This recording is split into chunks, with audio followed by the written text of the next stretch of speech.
Exam Hindi official में आपका स्वागत है। अभी हमने 5 चैप्टर तक ख़त्म कर दिया है, जो हमारा क्लास 6 साइंस का एनसीईआरटी है। और हम क्लास 6 के एनसीईआरटी में चैप्टर नंबर 6 पर आ गए हैं। उसमें हम लोग देखेंगे कि हमारे चारों ओर के परिवर्तन परिवर्तन के साथ साथ हम लोग संकुचन, प्रसार और गलन, बाष्पन के बारे में भी जानेंगे। आपको मैं पहले ही बता दूं कि यह जो एनसीईआरटी सीरीज है, यह लगभग मेन पॉइंट जो हेडिंग हेडिंग है, जो भी इम्पोर्टेंट लाइन है उसको कवर करेगा।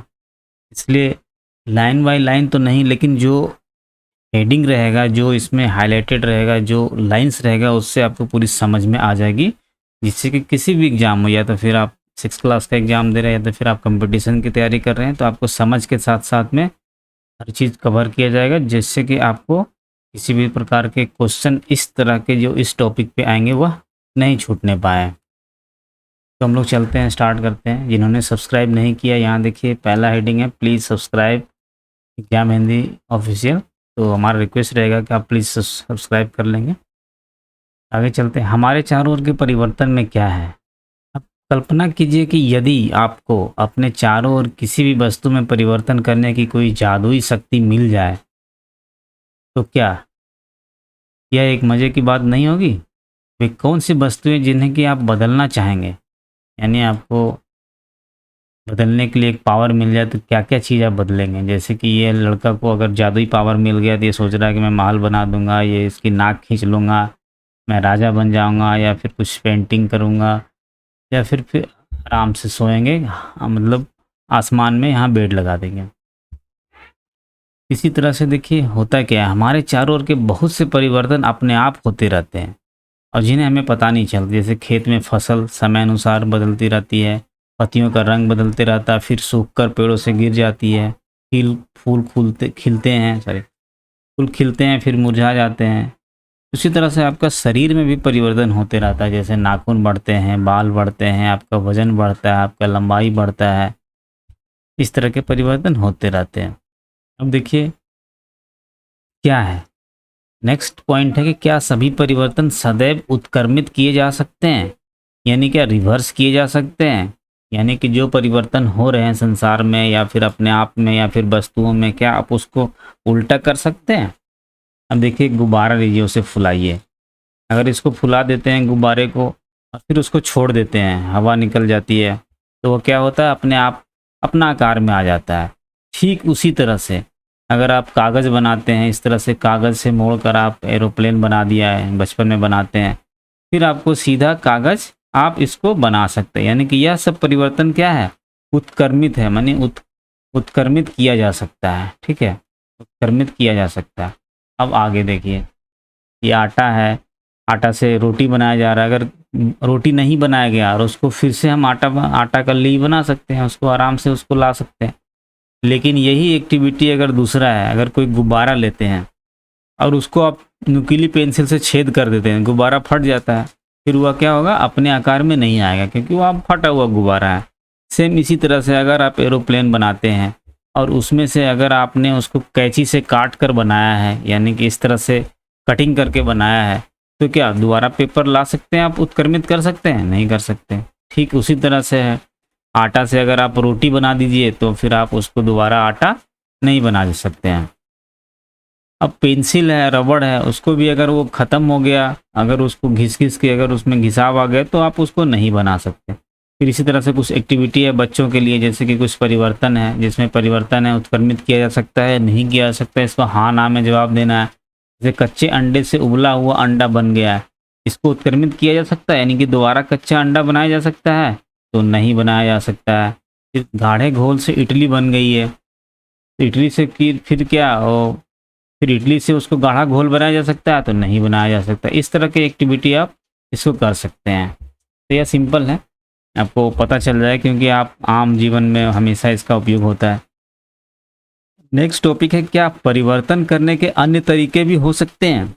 जैसे मिट्टी खोदने वाला औजार को देखिए, यह क्या है, क्या आपने औजारों को देखा है। लोहे के फलक को कैसे एक लकड़ी के हत्थे पर जड़ दिया जाता है, यानी कि इस तरह से कुदाल है, इसको कैसे जड़ा जाता है, इसके अंदर लकड़ी किस तरह से घुसाई जाती है, जो कि यह हिलता नहीं है और इससे हम आराम से काम लिया जा सकता है।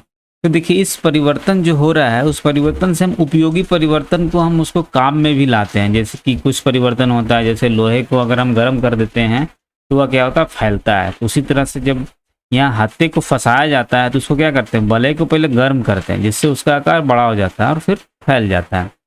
अब इसके अंदर क्या होता है, डंडा लगाया जाता है। जैसे कि ये लोहे का है, अगर इसको गर्म कर देते हैं तो इसको क्या होता है, इसका ये आकार जो है इसका फैल जाता है। फिर इसमें हम लकड़ी लगा देते हैं और फिर थोड़ी देर के बाद ठंडा हो जाता है, तो फिर क्या है, उसका आकार फिर सिकुड़ने लगता है। तो यह आराम से इसके अंदर बैठ जाता है, जिससे कि यह हमारा हथियार तैयार हो जाता है, हमारा औजार तैयार हो जाता है।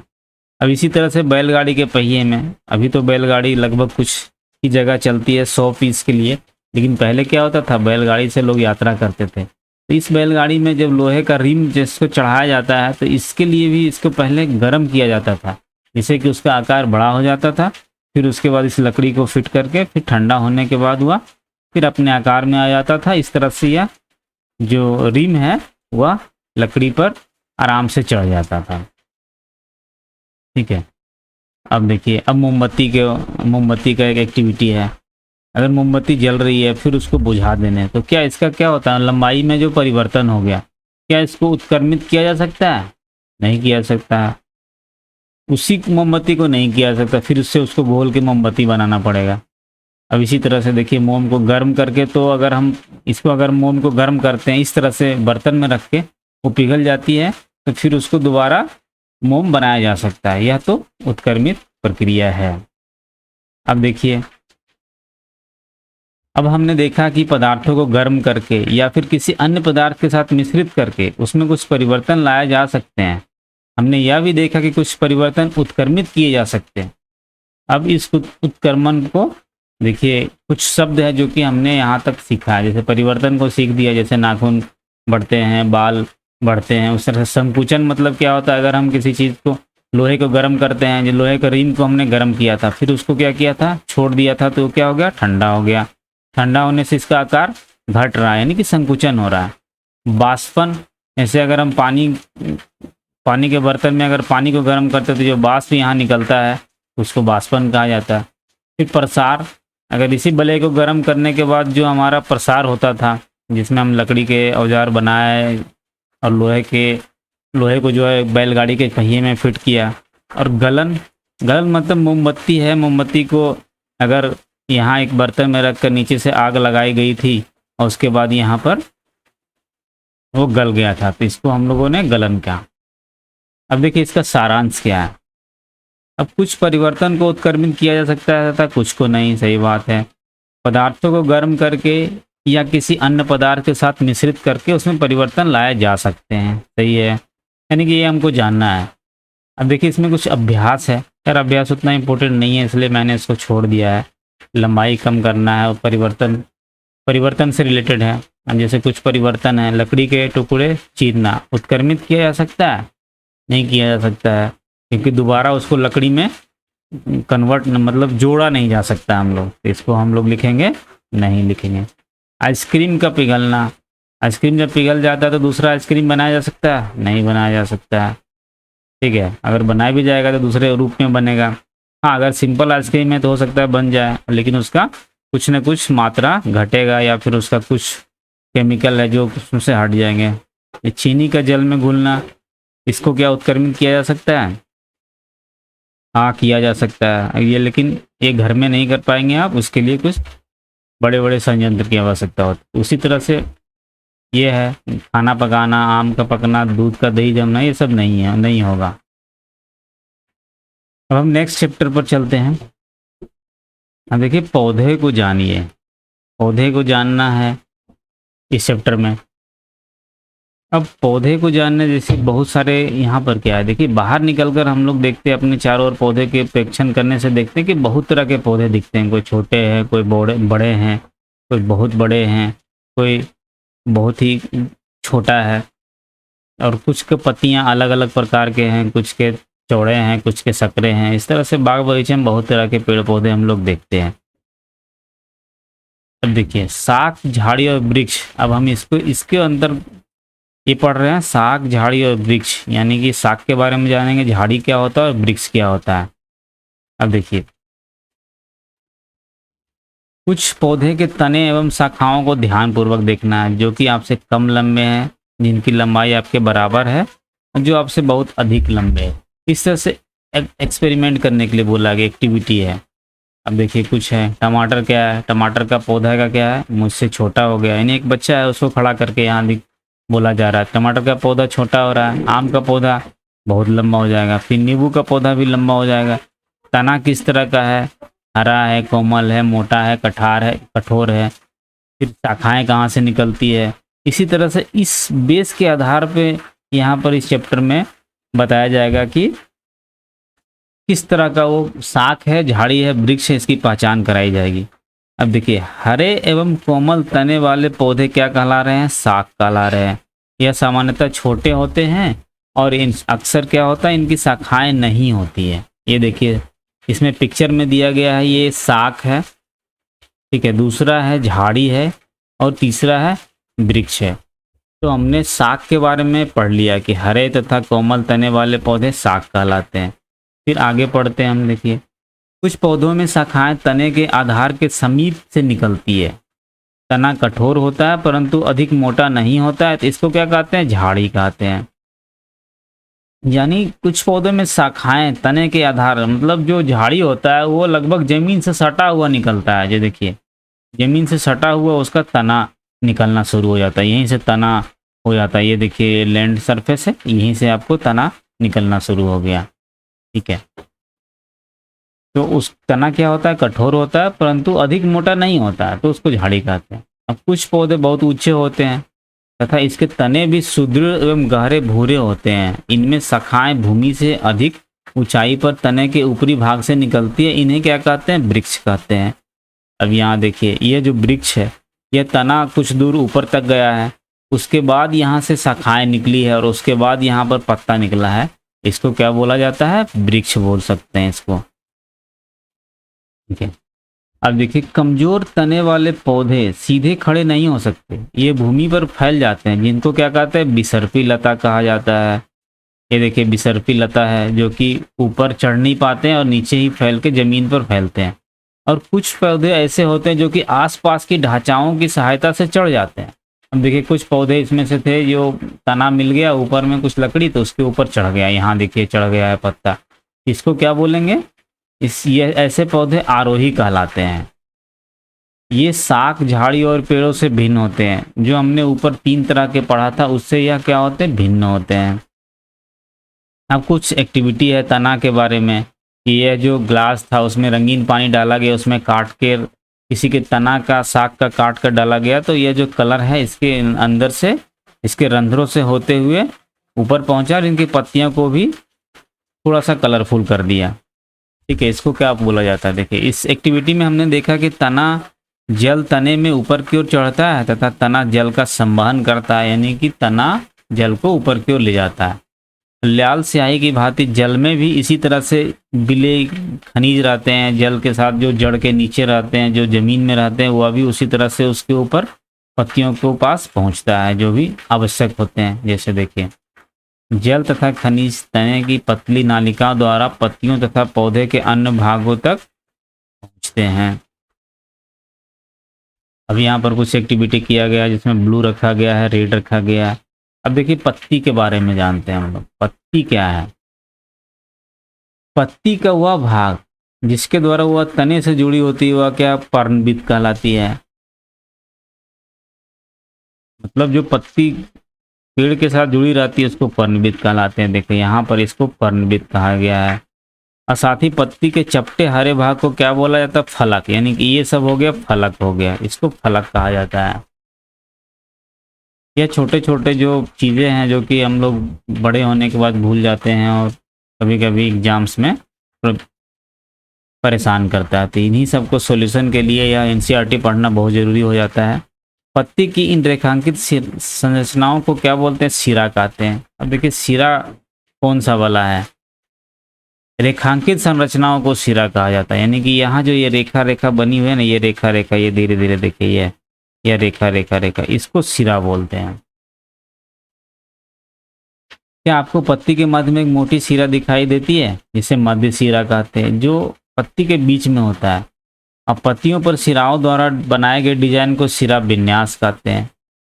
यदि यह डिजाइन मध्य सिरा के दोनों ओर जाल जैसा है तो इसे क्या कहते हैं? तो यह सिरा विन्यास जालिका हो जाती है। यह देखिए, ये देखिए सिरा विन्यास है, ये देखो मध्य है ना, मध्य सिरा, इसको क्या बोला जाता है? हमने देखा मध्य सिरा बोला जाता है। अब इस तरह से जो बनाया गया है, आकृति जो बनाया गया है इस तरह से इसको बोला गया सिरा विन्यास, बोला गया सिरा विन्यास बोला गया है। और साथ में क्या हमने देखा? जालिका। ये दोनों ओर के जो चीजें हैं इसको क्या बोलते हैं? जालिका बुलाते, जालिका बोलते हैं। तो आपने देखा कि घास की पत्तियों में ये सिराएं क्या होती है? एक दूसरे के समांतर होती है। ये देखिए नॉर्मल जो पेड़ व पौधे वाले होते हैं और घास वाले में देखिए क्या होता है? समांतर होता है। ये जालिका रूप नहीं है, ये जालिका रूप है, बल्कि ये क्या है? समांतर, समांतर होता है, इस तरह से बना गया है। तो ऐसे सिरा विन्यास को समांतर सिरा विन्यास कहते हैं। अब कुछ पत्तियां हैं जो कि तोड़ के आपको उसका अध्ययन करता है। फिर कुछ एक्टिविटी है। एक्टिविटी है कि अगर इस पेड़ के पौधे को, पत्ते को पॉलीथीन में बांधा गया तो उसमें से कुछ वाइट वाइट कलर का जो वाष्प था हुआ वहां पर उसके अंदर दिखाई दिया और कुछ कुछ जल की बूंदे भी दिखाई दी है। तो यह जल की बूंदे क्या होती है? पत्ती से जलवाष्प के रूप में निकलती इस क्रिया को बाष्पोत्सर्जन कहते हैं। यहाँ देखिए बाष्पोत्सर्जन के रूप को हमने जाना कि जब पत्ती से जलवाष्प के रूप में निकलती है या भाप के रूप में निकलती है तो उसको बाष्पोत्सर्जन क्रिया कहते हैं। फिर कुछ एक्टिविटी है। इस एक्टिविटी में भी स्पिरिट को गर्म करना होता है, लेकिन यह क्या है? एक स्कूल में कराया जाता है। अब देखिए कुछ यहाँ पर जिसमें से हमने कि यहाँ पर मंड की उपस्थिति, मंड यानी कार्बोहाइड्रेट की उपस्थिति के बारे में जाना था। अब देखिए पत्तियाँ और यानी कि जो वृक्ष होते हैं उनका भोजन कैसे तैयार होता है। तो देखिए पत्तियाँ प्रकाश और हरे रंग की प्रकाश पदार्थ की उपस्थिति में अपना भोजन बनाती है। इस प्रक्रिया में जल एवं कार्बन डाइऑक्साइड का उपयोग करती है। इस प्रक्रम को प्रकाश संश्लेषण कहते हैं और इस प्रक्रम में ऑक्सीजन निष्कासित होती है। पत्तियों द्वारा संश्लेषित भोजन अंततः पौधे के विभिन्न भागों में मंडल के रूप में संग्रहित हो जाता है। यहाँ पर जो इन्होंने अपना प्रकाश संश्लेषण के द्वारा भोजन बनाया वह सारे वृक्ष के सारे चारों तरफ यानी कि हर जगह पत्तियों में, तनों में पहुँचती है और वहाँ पर जाकर संग्रहित हो जाती है। ठीक है। अब ये इसी तरह से अगर किसी पौधा को आप धूप से हटाकर आप अगर घर में रख देंगे तो हो सकता है कुछ दिन के बाद वह उसका मुरझा जाएंगे और कभी कोई कोई पौधा आपको वह मर भी जा सकता है। आगे देखिए यह क्या होता है, हम जड़ के बारे में जानेंगे। देखिए यहाँ पर क्या है कि यह जो है, यह जो पानी जो कहाँ दे रहा है? पत्तों में दे रहा है। यह जो पानी कहाँ दे रही है? वह इसके जड़ में दे रही है। तो कौन सा सही है? कौन सा एक्टिविटी है जो कि सही है? देखिए पत्तियों में देने से वह पानी हर जगह नहीं पहुंचेगा और पत्तियां भी अवशोषित नहीं करेगी, इसलिए बच्चे को जड़ में पानी देना चाहिए ताकि जड़ के द्वारा यह पानी बाष्पोत्सर्जन के द्वारा यानी कि संवहन के द्वारा यहाँ पर हर पत्तियों में, हर वृक्ष के सभी भागों में पहुंचेगी। अब एक दूसरी एक्टिविटी की गई है जिसमें कि एक चने के कुछ चने जो है उसको मिट्टी में और दूसरा जो है रुई के ऊपर में रखकर उसको अंकुरित कराया गया है। कुछ दिन के बाद उसमें जो जड़ें आई थी वह एक ज़मीन के अंदर चली गई और दूसरा रुई के अंदर चली गई। अब उसमें से क्या हुआ कि जब उस चना को निकालने का प्रयास किया गया तो रुई वाला चना तो आसानी से निकल गया, लेकिन जो ज़मीन के ऊपर अंकुरित हुआ था उसकी जो जड़ें अंदर चल गई थी उनको निकालने में थोड़ा प्रॉब्लम हुआ था, यानी मिट्टी को खोद कर निकालना पड़ा था। तो जड़ें पौधे को जब मिट्टी में मजबूती से जमाए या फिर जकड़े रखती है तो इन्हें मिट्टी में पौधे का क्या कहा जाता है? स्थिरक कहा जाता है। यानी जड़ जो जकड़े रहती है ज़मीन में उसको स्थिरक कहा जा सकता है। फिर आगे हम लोग देखते हैं कुछ चने का अंकुरित और उसके साथ साथ में एक मक्का का अंकुरित किया गया। दोनों को जब जब अंकुरित करने के बाद दोनों की जड़ें जब निकली तो दोनों अलग-अलग प्रकार की जड़ें होती हैं। उसमें से देखिए इस चित्र ए में जो है, ये पौधे की जड़ जो है ये एक तरह से सीधा जड़ है, यानी कि ये सीधा है। एक तो इससे तो पहले चैप्टर में हम लोग पढ़ चुके हैं, फिर यहाँ पर रिपीट किया गया है कि जो आराम से जो जिन पौधों की जड़ें जो है इस तरह से होती है, जिनकी मुख्य जड़ को क्या बोलता है, इसको मूसला जड़ बोलते हैं। और इसके साथ-साथ में जो छोटी जड़ें होती हैं, जैसे देखिए इस तरह का छोटे जड़ें जो अगर इसमें से निकलती है तो उसको क्या बोलते हैं? उसको पार्श्व जड़ बोलते हैं। इसमें बहुत छोटा-छोटा होता है, इसमें से दिखाई नहीं दे रहा, बट इसमें से जो छोटा-छोटा जड़ दिखाई रहता है, उसको बोलते हैं पार्श्व जड़, ठीक है? और ठीक इसी तरह से जिनमें कोई मुख्य जड़ नहीं होती है, ठीक है, सभी जड़ें एक समान दिखाई देती है, जैसे कि ये जड़ है, इसमें से थोड़ा-सा पिक्चर में और नहीं क्लियर है, इसमें से जड़ें बहुत तरह-तरह की जड़ें रहती हैं, इधर इस तरह से जड़ें, जड़ें, जड़ें।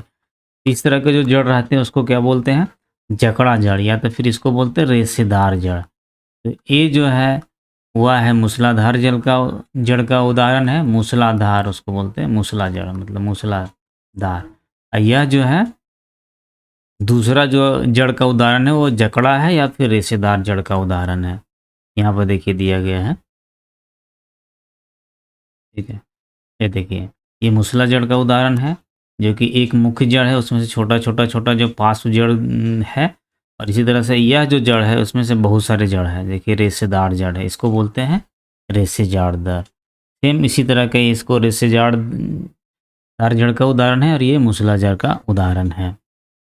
आगे देखिए, अब हम लोग जड़ के प्रकार एवं पौधियों के सिरा विन्यास के प्रकार के बारे में जानेंगे। पौधे का नाम यहाँ पर लेंगे, उसका सिरा विन्यास किस प्रकार है और किस प्रकार का उसका जड़ का प्रकार है। कि यहाँ पर एक तना दो तरफा मार की तरह, ये क्या होता है कि तना दो तरफा मार की तरह होता है। देखिए ये तना इस तरफ चला गया, फिर इस तरफ चला गया, ठीक है। अब चित्र में लिखिए कि तने के कौन से पदार्थ ऊपर की ओर जाते हैं, कौन से पदार्थ नीचे की ओर जाते हैं। यह कुछ जड़ संबंधित कुछ एक्सपेरिमेंट है, उसमें ज़्यादा हम लोग नहीं जाएंगे, वह छोटे बच्चे के स्कूल में सिखाने के लिए। अब देखिए पुष्प के बारे में थोड़ा सा जानते हैं। पुष्प में क्या है कि सब बहुत तरह के पुष्प होते हैं। उसमें से लिखा है कि पुष्प को रंगने के लिए आपने किसी रंग का प्रयोग किया था? नहीं, पुष्प को रंगने के लिए हम लोग नहीं करते हैं। फिर भी क्या होता है, पुष्प बहुत ही रंग-बिरंगे होते हैं, सब अलग-अलग प्रकार के होते हैं। जैसे घास का अलग होता है, गेहूँ का, मक्का का, आम का अलग-अलग होता है। इस तरह से में चित्र में एक गुलाब का पौधा लिया गया है, जैसे कि यहाँ यहाँ को हम लोग पहचानने की कोशिश करते हैं, यह है पत्ती विहीन शाखा, यह है पत्ती सहित शाखा, यह फूल और पत्ती सहित जो इसका शाखा है, यानी ब्रांच है, इसका ब्रांच है। अब देखिए यहाँ कुछ एक्टिविटी है, एक्टिविटी में यहाँ पर कुछ यहाँ जानने का प्रयास किया गया है कि पखुड़ियाँ जो होती है इसको पखुड़िया बोलते हैं, और ये पखुड़ियों के साथ साथ में यह जो लगा रहता है छोटे छोटे जो ग्रीन कलर के लगे रहते हैं इसको बोलते हैं बाह्य दल, यानी कि जो पखुड़ियों के बाहर में जो उसको कवर करके रखते हैं, जब वो फूल छोटा होता है तो उसको बोलते हैं बाह्य दल बोलते हैं। खिले हुए पुष्प का प्रमुख भाग पुष्प की पखुड़ियाँ हैं, और उसके साथ साथ में कली का प्रमुख भाग कौन सा है? क्या आपने ध्यान दिया कि यह भाग छोटी पत्ती की भांति दिखाई देता है, जिन्हें क्या कहते हैं? बाह्य दल कहते हैं। अब एक दूसरे से जुड़े भी होते हैं, ठीक है। इसमें से हम लोग आगे फिर जानते हैं क्या है। सब पौधे के कुछ कुछ अलग अलग प्रकार के अलग अलग प्रकार के हैं जो पखुड़ियाँ होती है, अलग अलग प्रकार के बाह्य दल होते हैं।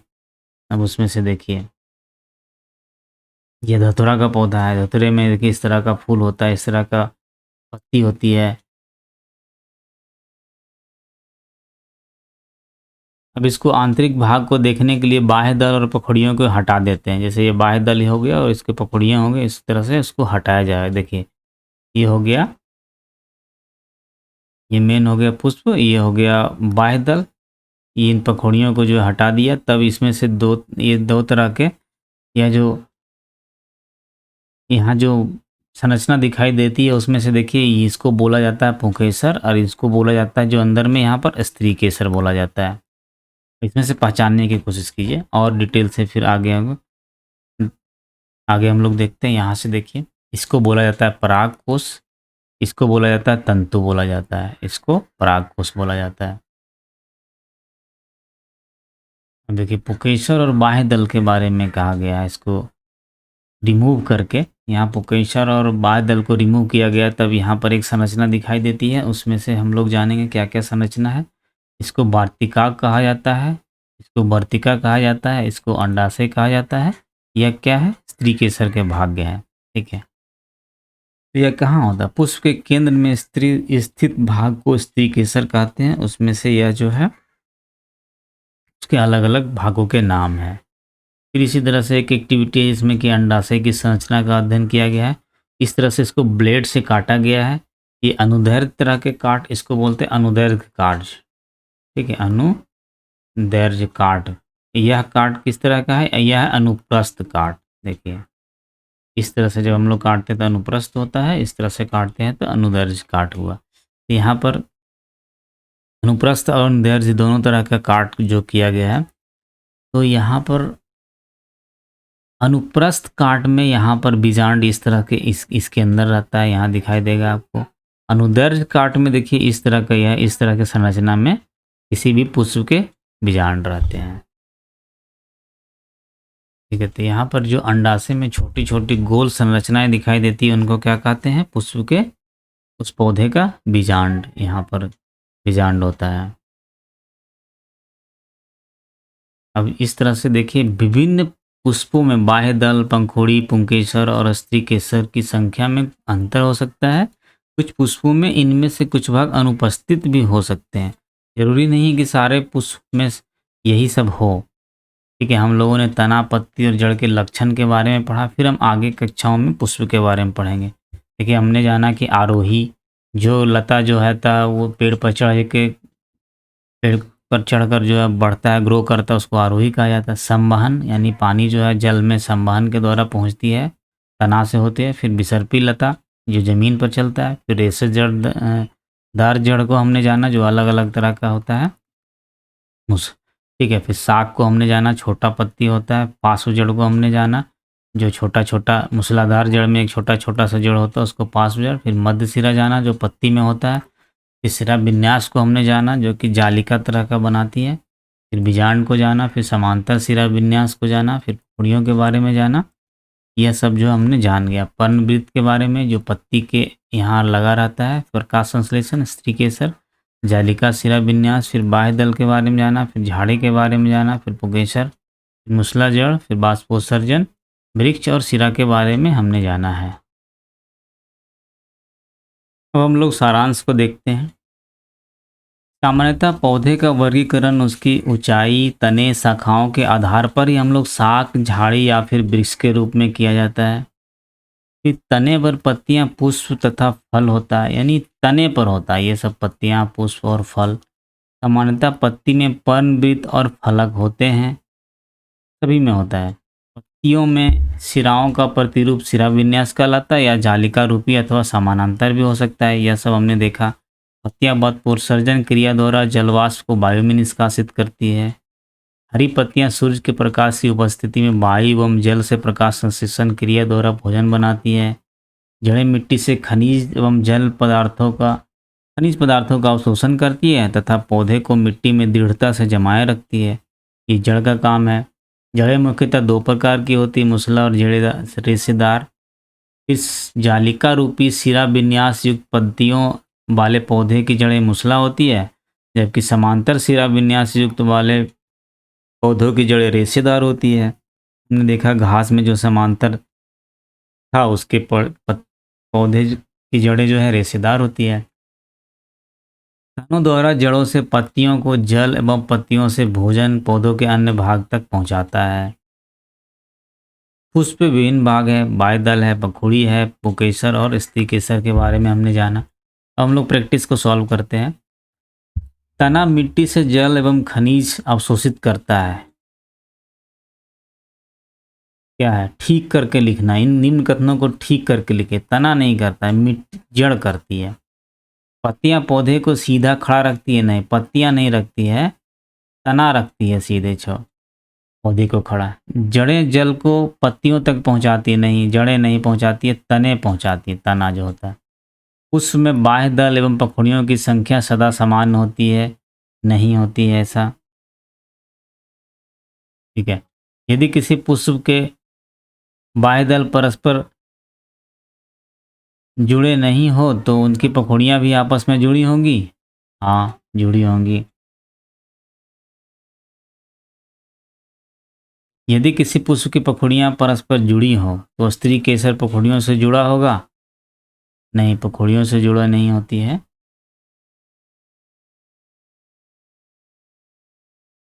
अब देखिए निम्न के चित्र बनाइए।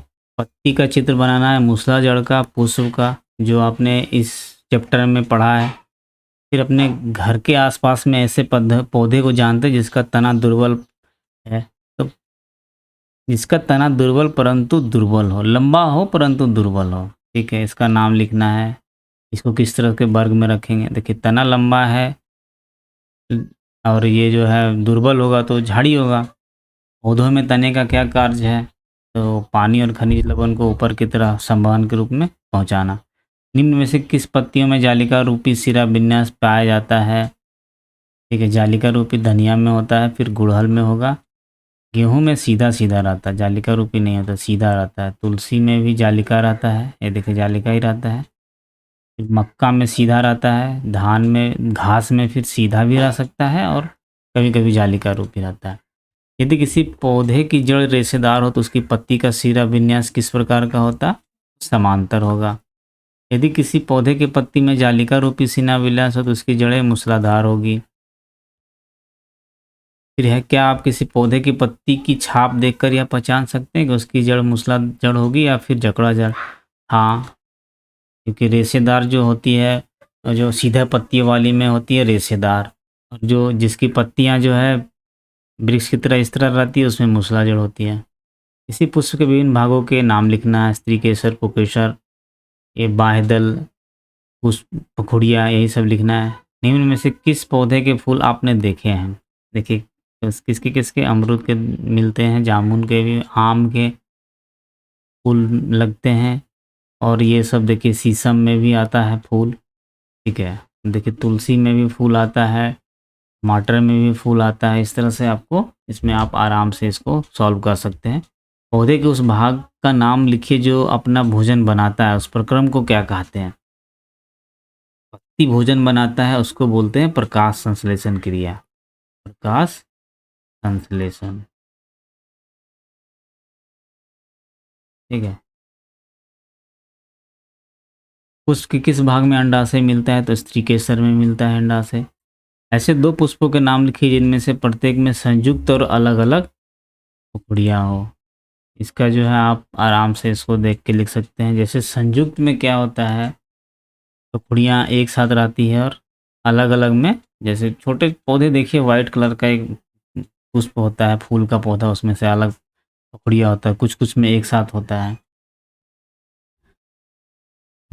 अभी यह चैप्टर खत्म होता है और हम लोग आ रहे हैं अब शरीर में गति के बारे में। अब देखिए बिल्कुल शांत होकर बैठिए तथा अपने शरीर में होने वाली गतियों का अनुभव कीजिए। अब देखिए सांस चल रहा है, फिर हमारी धड़कन चल रही है, फिर हमारा धड़कन चल रहा है, फिर कहीं न कहीं हमारा जो ब्लड है पूरा सर्कुलेशन होते रहता है। इस तरह से शरीर की गति का अध्ययन में हम लोग करेंगे। अब देखिए यहाँ जंतु के बारे में भी है कि एक स्थान से दूसरे स्थान तक कैसे जाते हैं। तो गाय पैर से जाता है, कैसे चलकर जाता है, फिर मनुष्य भी पैर से जाता है, चलकर जाता है। साँप क्या रहता है, संपूर्ण शरीर को रेंगकर चलता है। पक्षी क्या है, पक्षी ऊपर उड़ता है पंखों के द्वारा। फिर कीट भी रेंगकर चलता है, फिर मछली जो है अपना पानी में चलती। इस तरह से इसका हम लोग अध्ययन करेंगे। मानव शरीर और इसकी गतियाँ के बारे में अध्ययन करते हैं। ठीक है। मानव शरीर के बारे में तो आप पाते हैं कि हमारे शरीर के कुछ अंगों को स्वतंत्र रूप से दिशा में घुसा सकते हैं, घुमा सकते हैं। कुछ अंगों को जो है हम नहीं घुमा सकते हैं, केवल एक ही दिशा में घुमा सकते हैं। तो होता क्या है, हम अपने शरीर के कुछ भागों को घुमाने में असमर्थ क्यों रहते हैं? ये देखिए कोहनी को है, कोहनी को आप एक यहाँ से ज़्यादा इसके पीछे नहीं मोड़ सकते हैं।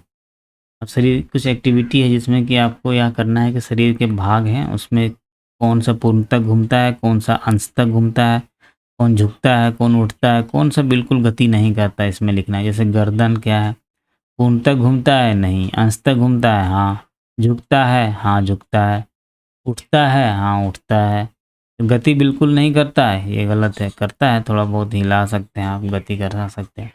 इस तरह से आपका एक्सरसाइज को सॉल्व करना है। फिर है कि क्या आपने ध्यान दिया है कि हम शरीर के विभिन्न भागों में उसी स्थान से मोड़ अथवा घुमा पाते जहाँ पर 2 हिस्से एक दूसरे से जुड़े हो।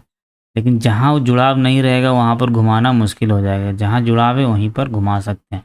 जैसे कोहनी, कंधा तथा गर्दन। क्या आप ऐसे कुछ अन्य भागों के भी नाम बता सकते हैं? इन ये देखिए और कोई भाग है जैसे ठेहुना भी हो गया, कमर भी हो गया। तो इन स्थानों को क्या बोलते हैं? संधि कहते हैं।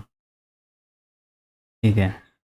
अब आगे देखिए खंदुक कलिका संधि के बारे में दिया गया है कि किस तरह से इसको, यह खंदुक कलिका संधि का उदाहरण है, किस तरह से बनता है। देखिए यहाँ पर एक प्लेट है, फिर यहाँ बॉल है।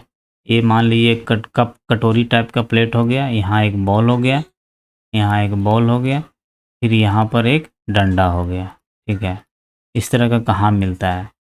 ये देखिए कागज़ का बेलन आपका हाथ है, ठीक है, तथा गेंद उसका सिरा है। यह जो गेंद है उसका सिरा हो गया। कटोरी कंधे के उस भाग के समान है जिससे आपका हाथ जुड़ा है। ठीक है। एक अस्थि का गेंद वाला गोल हिस्सा दूसरी अस्थि की कटोरी रूपी गुहिका में धंसा हुआ है। ये देखिए खंदुक खलिका संधि जो होता है ये कंधों वाला हड्डी होता है। यहाँ पर इस तरह का हड्डी जो होता है, मान लीजिए कंधा है ना आपका, ये कंधा मान सकते हैं, ये जो पूरा डंडा है ये आपको हाथ मान सकते हैं। तो यहाँ पर होता है खंदुक कलिका संधि, जो कि यहाँ पर बताया गया है। देखिए अब देखिए धुराग संधि, इस प्रकार के नहीं, एक चीज जान लीजिए इसमें कि इस प्रकार की संधि में क्या होता है, सभी दिशाओं में गति प्रदान करती है, यानी कि ये 360 डिग्री घूम रहा है। हाथ जो होता है क्या, चाहे हम इस तरह से गोल गोल गोल गोल घुमा सकते हैं। अब धुराग संधि किस तरह होती है? गर्दन तथा सिर को जोड़ने वाली संधि धुराग संधि कहलाती है। इसके द्वारा सिर को आगे पीछे या फिर दाएं बाएं घुमा सकते हैं। देखिए इसमें खंदूक सलिका होती है, खलिका संधि, उसमें हाथ को पूर्णतः वृत्ताकार रूप में घुमा सकते हैं। अब हमने जाना कि धुराग संधि में बेलनाकार अस्थि एक छल्ले में घूमती है। ठीक है। अब हम लोग जानेंगे हीन संधि। हीन संधि क्या है? दरवाजे में जिस तरह से हींज लगा रहता है उस तरह से हीन संधि रहती है। दरवाजे का कब्जा जो होता है उस तरह से आप मान लीजिए कि हीन संधि होती है, इस तरह से। हीन संधि कहाँ पर होता है हमारा? देखिए घुटने में होता है और केहनी में होता है। हिंज यानी एक ही दिशा में गति होने देता है। कोहनी में हीन संधि होती है जिससे केवल आप आगे और पीछे एक ही दिशा में गति हो सकती है। अब हम लोग अचल संधि के बारे में जानेंगे। हमारे सिर की अस्थियों के बीच की कुछ संधि उस संधियों से भिन्न है जिसकी चर्चा हमने अब तक की है। ये संधियाँ अस्थियाँ क्या है, इन संधियों पर हिल ही नहीं सकती। ऐसी संधियों को क्या कहते हैं? अचल संधि। जैसे कि अपना निचला जबड़ा क्या है कि घूम थोड़ा शरीर को सिर से दूर ले जाता है, लेकिन ऊपरी जबड़े क्या है, ऊपरी जबड़े को हिलाने का प्रयास किया, क्या हिलता है? नहीं हिलता है, पूरा सर हिलाना पड़ता है। क्या आप इसे गति दे सकते हैं? नहीं। इस तरह से ऊपरी जबड़े एवं कपाल के मध्य जो है क्या है, अचल संधि है, इसलिए यह नहीं घूमता। अचल मतलब नहीं चलना नहीं है, मतलब चल नहीं पाएगा, तो उसको अचल संधि कहता है। इस तरह से जब एक्सरे के द्वारा हमारा शरीर को देखा जाता है तो इस तरह से दिखाई देता है। अब देखिए टखने की एवं घुटने की संधियों के एक्सरे यहाँ पर दिया गया है। ठीक है। अब ये हाथ की अस्थियाँ इस तरह से पाई जाती है। कुछ एक्टिविटी है, अब देखिए यहाँ पर क्या क्या एक्टिविटी, यहाँ पर पसली के बारे में दिया गया। पसली पंजर हमारा इस तरह से है। पसलियाँ क्या है कि विशेष रूप से मुड़ी हुई है, वे बक्ष की अस्थि एवं मेरुदंड से जुड़कर एक बक्से की रचना करती है। इस संकी रूपी बक्से को क्या कहते हैं? पसली पिंजर कहते हैं। एक बॉक्स की मतलब बंद बंद सिरा की रचना कर रही है। अब देखिए रीढ़ की हड्डी के बारे में। गर्दन से प्रारंभ करके उसकी पीठ पर नीचे की ओर लाइए। आपके द्वारा अनुभव की गई संरचना क्या है? मेरुदंड है। आप अपने गर्दन है, यहाँ से लेकर के आप अगर पूरा पीठ के ऊपर जब हाथ से फिराकर आप उसको महसूस कीजिएगा तो यह जो हड्डी होती है बीच में, यह होती है मेरुदंड होती है। ठीक है। यह क्या है? मेरुदंड यहाँ इंपॉर्टेंट चीज, केवल एक ही अस्थि का बना होता है। ठीक है। अब फिर दूसरा है क्या है? कंधे की अस्थियाँ इस तरह से है। कि आपको कंधे के समीप 2 उभरी अस्थियाँ दिखाई दे रही है। इन कंधे को क्या कहते हैं? कंधे, ये वाला है कंधे की अस्थियाँ, ठीक है? यहाँ पर बाँह वाला हो गया, ये कंधे की अस्थियाँ हो गई है। इसको, यही जो है पसली से जुड़ा होता है, ये हड्डी क्या है? पसली है। फिर जो हमारा कमर का हड्डी है वो इस तरह से होता है। वो बस पहचान किया जा रहा है क्योंकि ये छोटे क्लास का है। इसमें से जो इम्पोर्टेंट चीज़ें हैं वह हम इसमें से निकालेंगे। देखिए यहाँ पर मस्तिष्क का हड्डी है, मानव खोपड़ी है, यह जो अपने मस्तिष्क की सुरक्षा करता है। अब कुछ हमने तो हड्डी और कंकाल और संधि के बारे में चर्चा की है। इसमें से देखिए कुछ ऐसा एक्स्ट्रा अंग है जो कि हड्डियों जितने कठोर नहीं होते हैं, जिनको मोड़ा जा सकता है, उनको क्या कहते हैं? उपास्थि कहते हैं। जैसे कि ये कान के ऊपरी जो भाग में उपास्थि होती है, इसको क्या कहते हैं हम लोग? मुड़ सकता है, ठीक है? और थोड़ा सा सॉफ्ट होता है, हड्डियों जितना कठोर नहीं होता है, लेकिन ये हड्डी का ही भाग है, ठीक है? फिर नीचे ये हड्डी हो गया, इसको कर्णपली कहते हैं। ऊपर वाले को क्या बोलता है? उपास्थि था उसका, अब ये हो कर्णपली। कर्णपली भी उसी तरह से है। फिर हमने देखा कि मानव कंकाल अनेक अस्थियों, संधियों एवं उपास्थियों से मिलकर बना है। आप उनमें से बहुत को देख सकते हैं, मोड़ सकते हैं तथा गति दे सकते हैं। इसको आप नोटबुक में स्वच्छ फोटो बनाइए। यहाँ पर कह रहा है, देखिए हाथ का है, बाँह का। अब ये देखिए मुड़ रहा है यहाँ तक, फिर इसको सीधा किया जा रहा है। यह क्या करता है? यह अस्थि को गति प्रदान करने में 2 पेशियाँ संयुक्त रूप से काम करती है। यह एक क्वेश्चन एमसीक्यू में पूछा गया था, एग्जाम में पूछा गया था कि बाँह के या फिर हाथ को काम करने के लिए कितने अस्थियों की ज़रूरत होती है? तो 2 अस्थियों की ज़रूरत होती है। तो 2 पेशियाँ संयुक्त रूप से करती हैं। अपने एक हाथ की मुट्ठी बनाइए, मुट्ठी के अंगूठे से इसी बाजू के कंधे को छूने का प्रयास कीजिए। तो क्या होता है? दूसरे हाथ से इसे छूकर देखिए। क्या आपको कोई उभरा हुआ भाग दिखाई देता है? इसे पेशी कहते हैं। जब हम हाथ को ऊपर उठाते हैं तो जो उभरता है हमारे हाथ में, उसको बोलते हैं पेशी कहते हैं। अब लंबाई में कम हो जाता है पेशी, संकुचित हो जाता है, इसके कारण यह पेशियां उभर आती है। अब इसको सामान्य अवस्था में लेकर आ जाइए। अब देखिए संकुचन की अवस्था में पेशी छोटी, कठोर एवं मोटी हो जाती है। यह अस्थि को खींचती है, यह जो है हड्डी को खींचती है, यानी कि यह जो है पेशी जो होता है। किसी अस्थि को गति प्रदान करने के लिए 2 पेशियों को संयुक्त रूप से कार्य करना पड़ता है। जब 2 पेशियों में से कोई एक सिकुड़ती है तो दूसरी अस्थि क्या होती है? उस दिशा में खींच जाती है। युगल की दूसरी पेशी शिथिल, यानी लंबाई में बढ़कर पतली हो जाती है, शिथिल अवस्था में आ जाती है। यानी एक शिथिल अवस्था में आ जाती है तो दूसरी जो है खींचती है। अस्थि को विपरीत दिशा में गति करने के लिए अब शिथिल पेशी सिकुड़कर अस्थि को अपनी पूर्व स्थिति में खींचती है, जबकि पहली पेशी शिथिल हो जाती है। यही हमने बताया। अब एक इम्पोर्टेंट चीज़ है, पेशी केवल खींच सकती है, वह धक्का नहीं दे सकती है। ये देखिए, एक अस्थि को गति देने के लिए 2 पेशियों को संयुक्त रूप से कार्य करना पड़ता है। ये एक इम्पोर्टेंट लाइन्स हैं। अब हम लोग जंतुओं की चाल को देखेंगे, या जितने भी जो चीज़ है, कॉन्सेप्ट है, यहाँ पर एक्चुअली बस थोड़ा सा बेसिक में परिचय कराया जा रहा है। आगे की कक्षा में जब हम लोग चलेंगे तो इसको डिटेल में डिस्कशन इसमें से होगा। अभी हम लोग यहाँ तक जितना तक है वह कर सकता है। बहुत सारे एक्सपेरिमेंट वाले जो लाइन्स है वह सब मैं छोड़ रहा हूँ, क्योंकि यह जो है हमारे लिए या फिर ज़्यादा ज़रूरत नहीं है, तो इसको हमने छोड़ दिया है। तो जो जो इम्पोर्टेंट चीज़ें हैं वह हम लोग उसको कवर करते चलेंगे। फिर जंतुओं की चाल के बारे में देखिए, केचुआ, केचुआ का निरीक्षण कीजिए, यह कैसे चलता है। इसके पास तो हड्डी होती नहीं है, तो केचुआ का शरीर एक सिरे को दूसरे से सटाकर रखे गए अनेक छल्लों से बना प्रतीत होता है। यह क्या है? हर जगह जगह छल्ला है, ये राउंड राउंड राउंड, ठीक है।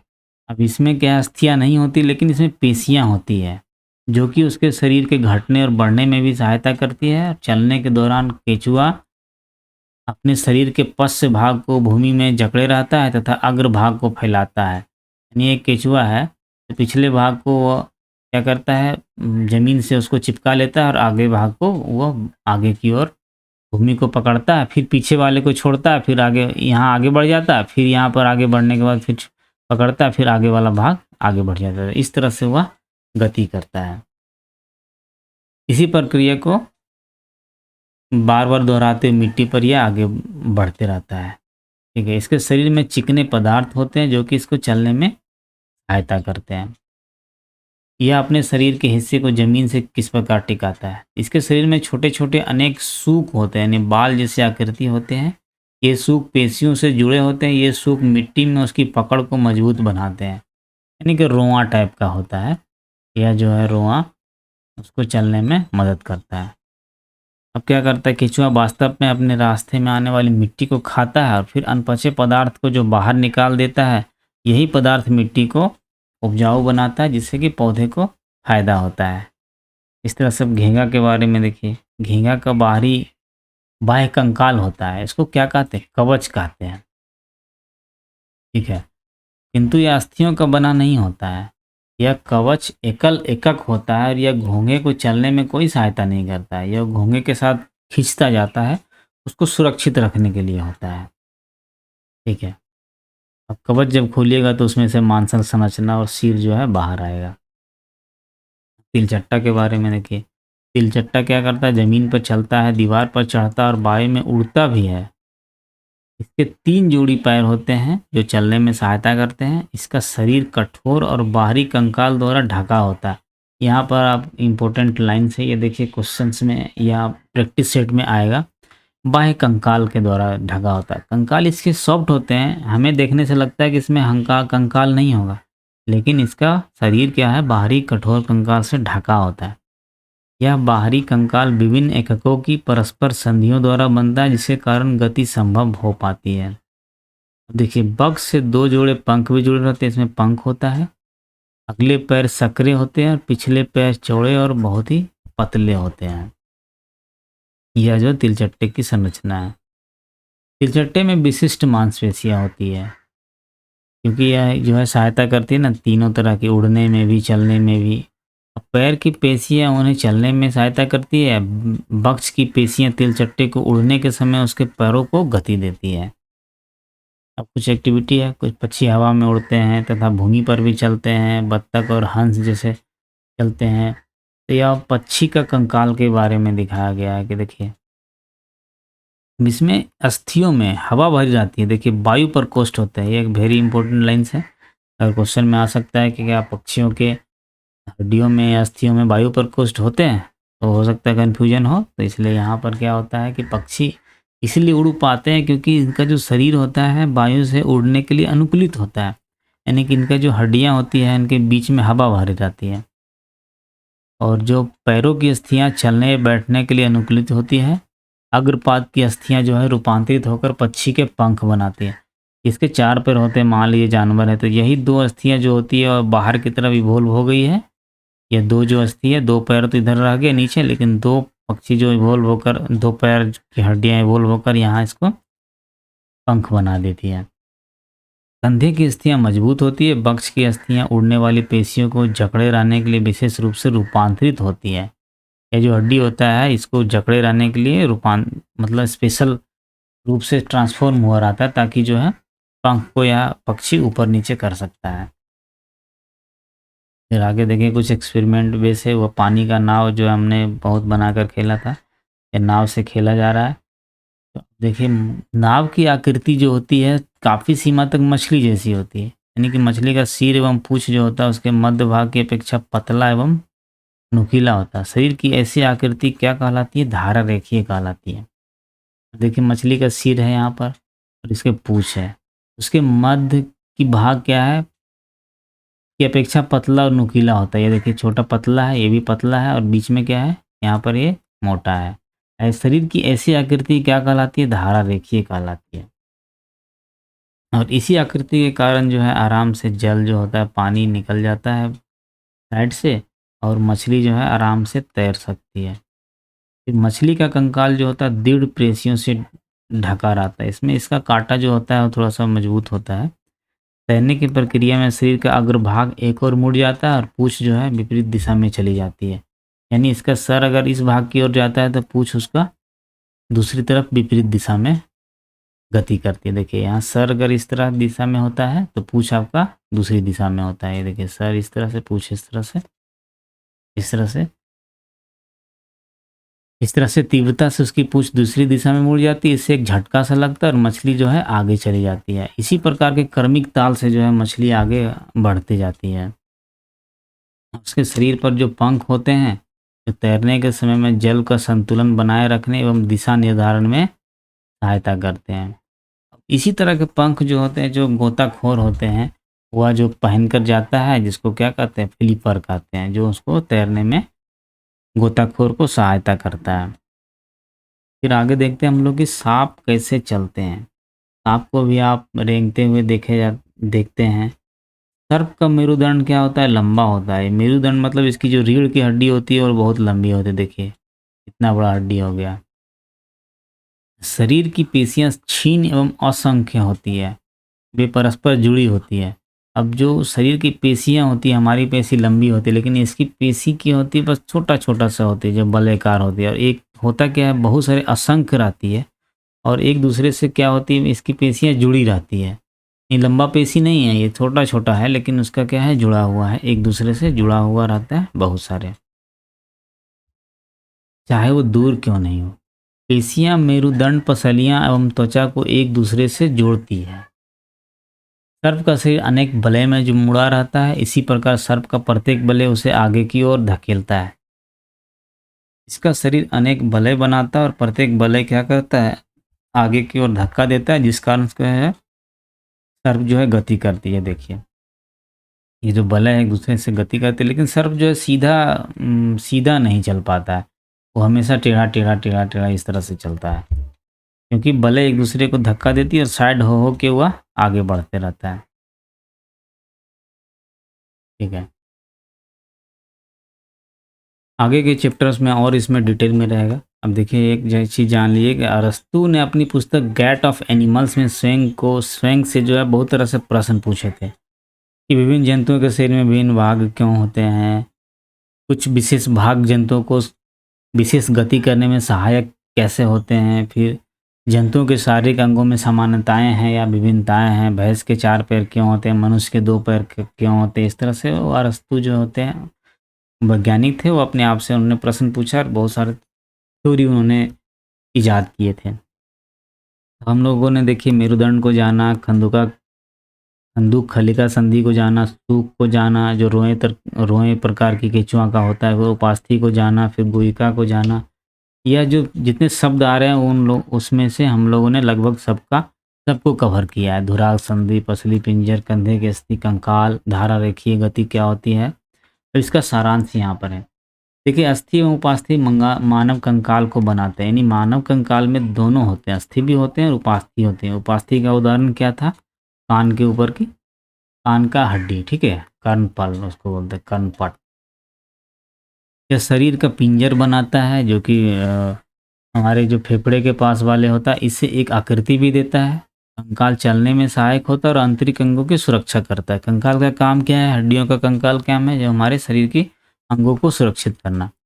मानव कंकाल खोपड़ी, मेरुदंड, पसलियाँ, वक्ष की अस्थि, कंधे और श्रोणि मेखला तथा हाथ एवं पाँव की अस्थियों से बनता है। ठीक है, पेशियों के जोड़े के एकांतर क्रम में सिकुड़ने और फैलने से अस्थियां गति करती है, यानी पेशियों के द्वारा ही गति होती है, हड्डियों की गति होती है।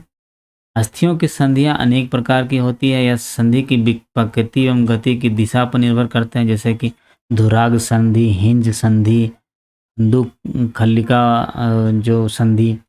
पक्षियों की दृढ़ पेशियां तथा हल्की अस्थियां मिलकर उन्हें उड़ने में सहायता करती है, यह पंखों को फड़फड़ाकर उड़ते हैं। अभी इसमें हम लोगों ने एक चीज़ जाना था कि जो पक्षियों हैं उनके जो हड्डी उसमें वायु प्रकोष्ठ होते हैं। मछली शरीर के दोनों ओर एकांतर क्रम में वलय बनाकर जल में तैरती है। सर्प अपने शरीर के दोनों ओर एकांतर क्रम में वलय बनाते हुए भूमि पर वलयाकार गति करते हुए आगे की ओर फिसलता है, यानी रेंगता है।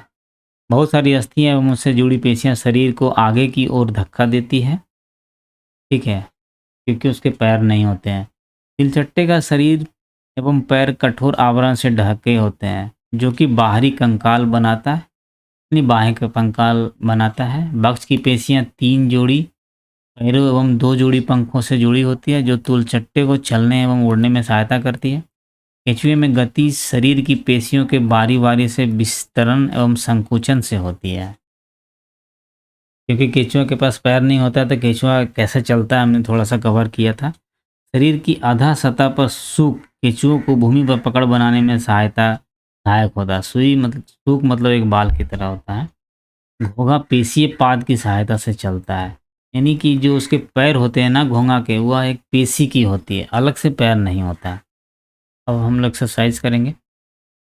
अस्थियों की संधियां शरीर को मुड़ने में सहायता करती है। संधियां का मतलब वही मुड़ने में सहायता करती है। अस्थियां एवं उपास्थि संयुक्त रूप से मिलकर शरीर का कंकाल बनता है। कोहनी की अस्थियां हीन संधि और गति करते समय पेशियों के संकुचन से अस्थियां खींचती है।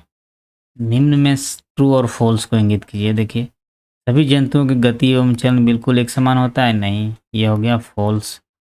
उपास्थि अस्थि की अपेक्षा कमजोर होती है। उपास्थि जो होती है अस्थि की अपेक्षा कमजोर होती है, ये बात है, सही है, ये है ट्रू।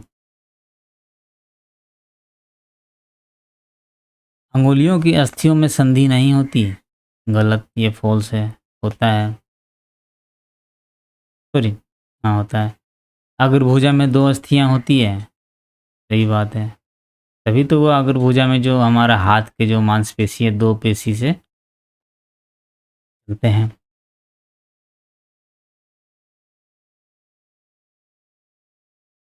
देखिए गलत है, अग्रभुजा में दो अस्थियां नहीं होती है, फॉल्स है, दो पेशियां होती है।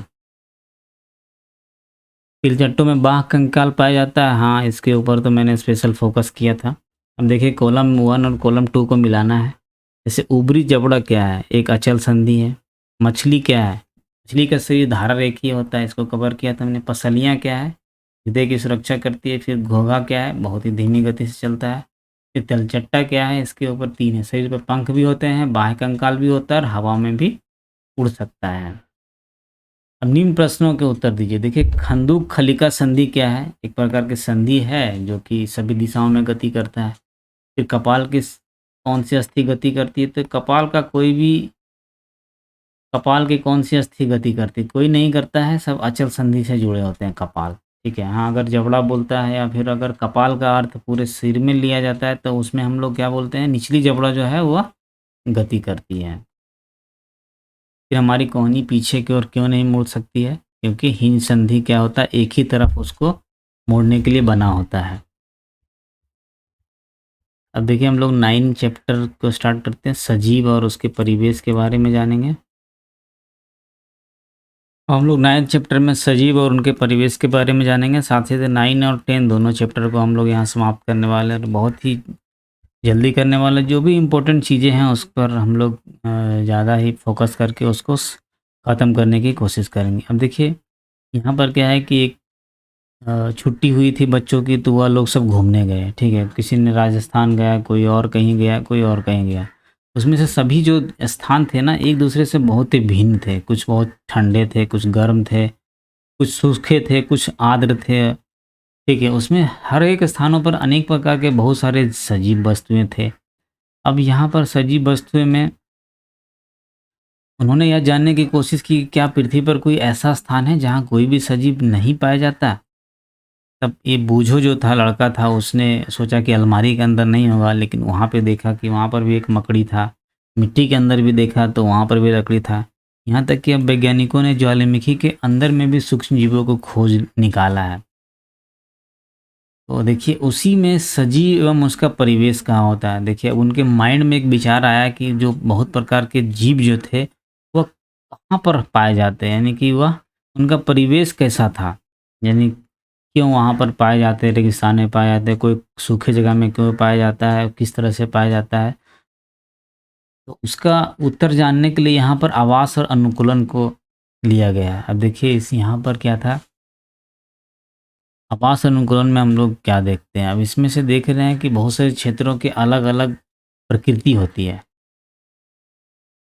तो देखिए इन क्षेत्रों में किस प्रकार का परिवेश है। जैसे कि समुद्र में जंतु तथा पौधे लवणीय जल में भी रहते हैं। श्वसन के लिए जल में वायु बिले ऑक्सीजन का उपयोग करते हैं। यानी कि ये जो तालिका है इसके अनुसार जो है दिया गया विभिन्न परिवेश में पाए गए जंतु पौधे एवं वस्तुएं। जैसे वन में, पर्वतीय क्षेत्र में, मरुस्थल में, समुद्र में और अन्य स्थान में।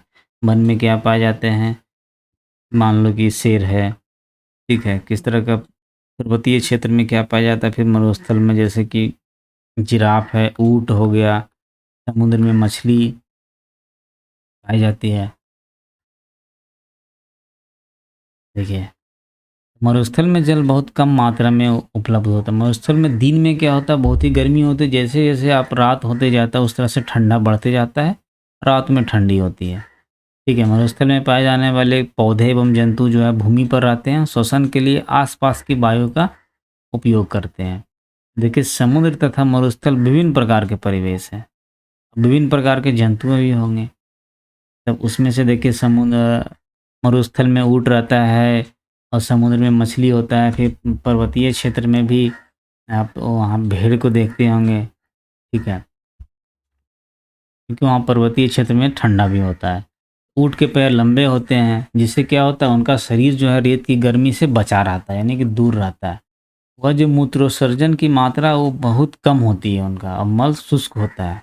उन्हें पसीना भी नहीं आता है, क्योंकि शरीर से जल का ह्रास हो जाता है। अगर पसीना आएगा तो ह्रास हो जाएगा, तो उनको प्रॉब्लम होगी मरुस्थल में रहने के लिए। इसलिए उनका शरीर इस प्रकार से अनुकूलित है कि पसीना नहीं आता है, और वे जल के बिना भी अनेक दिनों तक रह सकते हैं। लेकिन उसी तरह से जो समुद्र में मछली होती है, तो उनमें क्या-क्या देखिए विशेषताएँ होती हैं। इसमें उनका शरीर जो होता है चिकने, मछली का शरीर चिकने सल्कों से ढका होता है। यह क्या करता है, सुरक्षा तो प्रदान करते हैं, साथ-साथ में वो सुगम गति देने में भी सहायक होता है, जो कि हमने चैप्टर 8 में इसकी चर्चा कर चुके हैं। ये मछली की पंख एवं पूँछ क्या होती है, चपटी रहती है, जो कि उन्हें जल के अंदर दिशा परिवर्तन एवं संतुलन बनाए रखने में सहायता करती है। अब मछली के क्या होते हैं, गिल होते हैं, यानी क्लोम होते हैं, गिलफड़े होते हैं, जो कि उससे जल में श्वास लेने में सहायता करती है।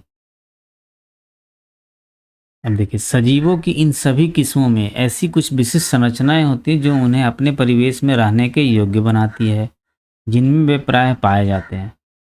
जिन विशिष्ट संरचनाओं अथवा स्वभाव की उपस्थिति किसी पौधे अथवा जंतु को उसके परिवेश में रहने के योग्य बनाती है, उसको अनुकूलन कहा जाता है। यानी कि जो जिस स्थिति में रहता है, कोई मरुस्थल में ऊँट रहता है, समुद्र में मछली रहती है, तो वह क्या होती है, एक विशिष्ट संरचना होती है, विशिष्ट उसकी स्वभाव होती है, उस तरह से उसको उस परिवेश में रहने के योग्य बनाती है। विभिन्न जंतु विभिन्न परिवेश में करती अलग-अलग अनुकूलित भी हो सकते हैं। किसी सजीव का वह परिवेश जिसमें वो रहता है, वो क्या कहलाता है, आवास कहलाता है। जैसे हम लोग रहते हैं तो घर आवास कहलाता है, उसी तरह से उनका जो परिवेश होता है वह आवास कहलाता है। फिर अपने भोजन, वायु, शरण स्थल एवं अन्य आवश्यकताओं के लिए जीव जो है अपने आवास पर निर्भर रहता है, जो जहाँ रहता है। आवास का अर्थ है वास स्थान, यानी घर। तो विभिन्न प्रकार के पौधे एवं जंतु एक ही आवास में संयुक्त रूप से भी रह सकते हैं। या देखिए, क्वेश्चन में आएगा कि क्या विभिन्न प्रकार के जंतु ये आवास एक जगह रह सकते हैं? तो हाँ, रह सकते हैं। जैसे स्थल, यानी जमीन पर पाए जाने वाले पौधों एवं जंतुओं के आवास को स्थलीय आवास कहते हैं। जो जैसे जल में रहता है, जलाशय, दलदल, झील, नलियाँ और समुद्र में रहते हैं, तो उसको जलीय आवास कहा जाता है। फिर उसी तरह से जो विश्व के वन विभिन्न भागों में पाए जाने वाले वनों, घास के मैदान, मरुस्थलों, तटीय एवं पर्वतीय क्षेत्रों में भी बहुत विषमताएं होती है। ठीक है, यह सभी जलीय वासियों के लिए भी सत्य है, यानी कि विषमताएं सब जगह होती है, स्थलीय में भी होती है, जलीय में भी होती है, और किसी आवास में पाए जाने वाले सभी जीव जैसे कि पौधे एवं जंतु उसके क्या हैं, जैव घटक हैं। ठीक है, अब देखिए, जैव घटक है चट्टान, मिट्टी, वायु तथा जल जैसी अनेक जो निर्जीव वस्तुएं होती हैं वह आवास के लिए अजैव घटक है। ठीक है, किसी आवास में पाए जाने वाले सभी जीव, अगर आवास में जीव हैं, दूसरे तरह के जीव हैं, जैसे कि पौधे हैं या जंतु हैं, तो उसको जैव घटक माना गया है। और जो निर्जीव वस्तुएं जैसे चट्टान, मिट्टी, वायु और जल है, उसको अजैव घटक माना जाता है। तो देखिए, सूर्य का प्रकाश एवं ऊष्मा भी क्या है, अजैव घटक है, क्योंकि वो उनको निर्जीव माना गया है।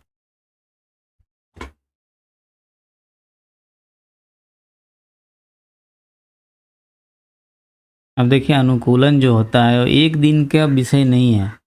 देखिए, अनुकूलन अल्प काल में नहीं होता है, हजारों वर्षों की अवधि में किसी क्षेत्र के अजैव घटकों में परिवर्तन आता है। वे जंतु जो हम इन परिवर्तनों के प्रति अपने आप को नहीं ढाल पाए मर जाते हैं, यानी जो उन अनुकूलों के साथ नहीं ढल पाते वो मर जाते हैं। केवल वे जीव ही जीवित रहते हैं जो अपने आप को बदलते परिवेश के अनुसार अनुकूलित कर लेते हैं। इसलिए इसको लचीलापन भी कहते हैं। हर मनुष्य में भी ऐसा गुण होना होना चाहिए कि जो अपनी परिस्थिति के अनुसार अपने आप को ढाल सके। देखिए विभिन्न आवासों की यात्रा कर रहे हैं, जैसे स्थलीय आवास यानी मरुस्थल।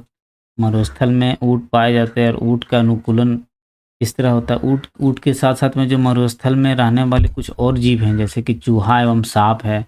ऊँट के भाँति उसका पैर नहीं रहता है, लेकिन क्या करते हैं फिर वह कहाँ रहते हैं? वह क्या कहते हैं, बिल बनाकर वो नीचे बिलों में रहते हैं, बहुत ही नीचे। वहाँ पर बिल जो होता है बहुत गहरा रखना पड़ता है, क्योंकि ऊपर में फिर वो गर्मी से उनको दिक्कत होगी। तो बहुत ही अंदर गहरे बिलों में रहती है, तेज़ गर्मी से बचने के लिए।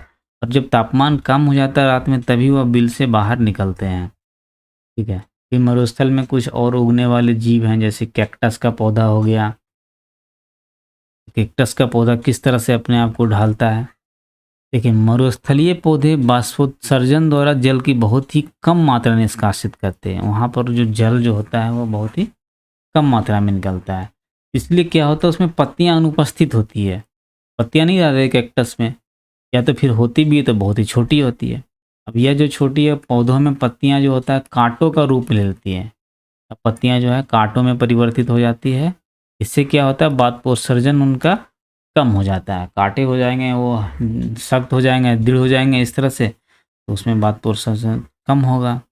जैसे नागफनी का पौधा हो गया। तो अब इन पौधों में प्रकाश संश्लेषण सामान्यतः तने में होता है। देखिए ये भी एक वेरी इंपॉर्टेंट चीज़ है। यहाँ एमसीक्यू में आएगा कि जो रेगिस्तानी इलाके में मरुस्थल में प्रकाश संश्लेषण कहाँ होता है, तो तने में होता है। ये यूपीएससी का भी क्वेश्चन है, यूपीएससी में भी ये पूछ लेती है। तना एक मोटी मोमी परत से ढका होता है, जिससे पौधे को जल संरक्षण में भी सहायता मिलती है। अधिकतर मरुस्थलीय पौधे की जड़ें जल अवशोषण के लिए मिट्टी में बहुत गहराई तक चली जाती हैं, क्योंकि उनको जाना पड़ता है बाहर में। ऊपर में तो यहाँ पर जल मिलेगा नहीं, तो उनकी जो वहाँ के जो पौधे हैं उनको जड़ अंदर तक जाना पड़ता है, क्योंकि ऊपर में तो पानी गर्मी से या रेत में रहेगा नहीं। हम लोग पर्वतीय क्षेत्र के बारे में देखते हैं। यह जो है सामान्यतः ठंडे होते हैं पर्वतीय क्षेत्र। इसमें तेज हवा भी चलती है, और कुछ क्षेत्रों में शीतकाल यानी कि जो ठंडा पड़ता है, ठंडा में हिमपात भी होता है, यानी बर्फ भी पड़ती है। अब यहाँ पर कुछ प्रजाति है और कुछ वृक्ष है, इसका अध्ययन हम लोग करेंगे। ये देखिए हिम तेंदुआ है, यह अपने आप को अनुकूलित रखता है। फिर यहाँ पर याक है, देखिए पहाड़ी तेंदुआ है, याक, तथा यहाँ पर पहाड़ी बकरी होते हैं। ये देखिए इसमें बहुत बड़े बड़े बाल होते हैं। ये अपने आप को ठंडे प्रदेशों में के अनुकूलित रखती है, पर्वतीय क्षेत्रों में। अब देखिए यहाँ पर क्या है, यह क्या होते हैं, सामान्यतः शंकुआकार होते हैं। इनके जो वृक्ष होते हैं ये शंकुआकार होते हैं, तथा इनकी शाखाएं तिरछी होती है। इस तरह से पेड़ होते हैं, इस तरह से पेड़ होते हैं। देखिए इस तरह से पेड़ होते हैं। इसमें से कुछ वृक्षों की पत्तियां सुई के आकार की होती हैं। इससे क्या होता है, वर्षा का जल एवं हिम सरलता से नीचे की ओर खिसक जाता है। अगर इस तरह से नहीं होगा तो बर्फ़ जो है यहाँ पर अटक जाएगा, जिससे क्या करेगा, वो पेड़ को सड़ा देगा। इसलिए इस तरह से होते हैं, ताकि वह बर्फ़ जो होता है या पानी ज़्यादा बारिश नीचे गिर जाए। पर्वतों पर इन वृक्षों से अधिक भिन्न आकृति एवं आकार वाले वृक्ष भी मिल सकते हैं, यानी कि दूसरे तरह के भी पेड़ पौधे मिल सकते हैं, पर उसमें भी अनुकूलन पर्वत पर जीने के अनुसार होता है। अब जंतु वहाँ के किस प्रकार से अनुकूलित होते हैं, उनकी जो है मोटी त्वचा होती है या फिर फर उस पर पाया जाता है। देखिए जैसे इस पर पाया जाता है, इस पर हिम तेंदुआ पर पाया गया है, जो क्या करता है, उनका ठंड से बचाव करती है, साथ ही शरीर को गर्म भी रखता है। जैसे याक का शरीर क्या है, लंबे बालों से ढका रहता है। पहाड़ी तेंदुआ के शरीर पर भी फर होते हैं। साथ ही साथ में यह बर्फ पर चलते समय इसके पैरों पैरों में भी पैड टाइप का होता है, जो कि उसको क्या करता है, ठंड से बचाता है। मोटा पैड जैसे हमारा जूता होता है ना, उस तरह से उसका भी मोटा पैर के नीचे में मोटी एक सतह रहती है। पहाड़ी बकरी के मजबूत खुर होते हैं, जो कि ढालदार चट्टानों पर दौड़ने के लिए अनुकूलित होती है। ये देखिए यह जो बकरी है यह कितने ऊंचाई पर यहाँ पर चल रही है, क्योंकि इसके पैर जो है उस तरह से अनुकूलित हैं, जो कि उसको बचाते हैं। जैसे जैसे हम पर्वतीय क्षेत्रों में ऊपर चढ़ते जाते हैं, फिर उसका परिवेश जो है चेंज होते रहता है, फिर अनुकूलन में भी विविधता आती रहती है। फिर हम लोग नेक्स्ट देखते हैं घास स्थल। शेर वन में अथवा घास स्थल दोनों जगह रहता है। ये एक इम्पोर्टेंट एमसीक्यू है। ठीक है, ये एक ऐसा शक्तिशाली जीव है जो हिरन जैसे जंतुओं को शिकार कर मार के खाता है। इसका रंग जो होता है हल्का भूरा होता है। ठीक है, और देखिए उसका मटमैला रंग जो होता है भूरा रंग शिकार के दौरान घास के सूखे मैदानों में छिपाए रखता है। वह जो इस तरह से देखिए यहाँ पर जो ब्राउन होता है, इस तरह से अगर वह इसमें अगर वो रहता है तो उन दूसरे को दिखाई नहीं देता है। इस तरह से शिकार को आसानी से पकड़ सकता है। ठीक है, चेहरे के सामने जो है उसकी आंखें होती है, उसको वन में दूर तक शिकार खोजने में सहायक होती हैं। और दूसरा जंतु हिरन है जो कि उसका भी पौध जो कि वन और घास स्थल दोनों में रहता है, और पौधों के कठोर तने को चबाने के लिए इसके जो दांत होते हैं बहुत ही मजबूत होते हैं। हिरन को अपने शिकारी की उपस्थिति की जानकारी आवश्यक होती है।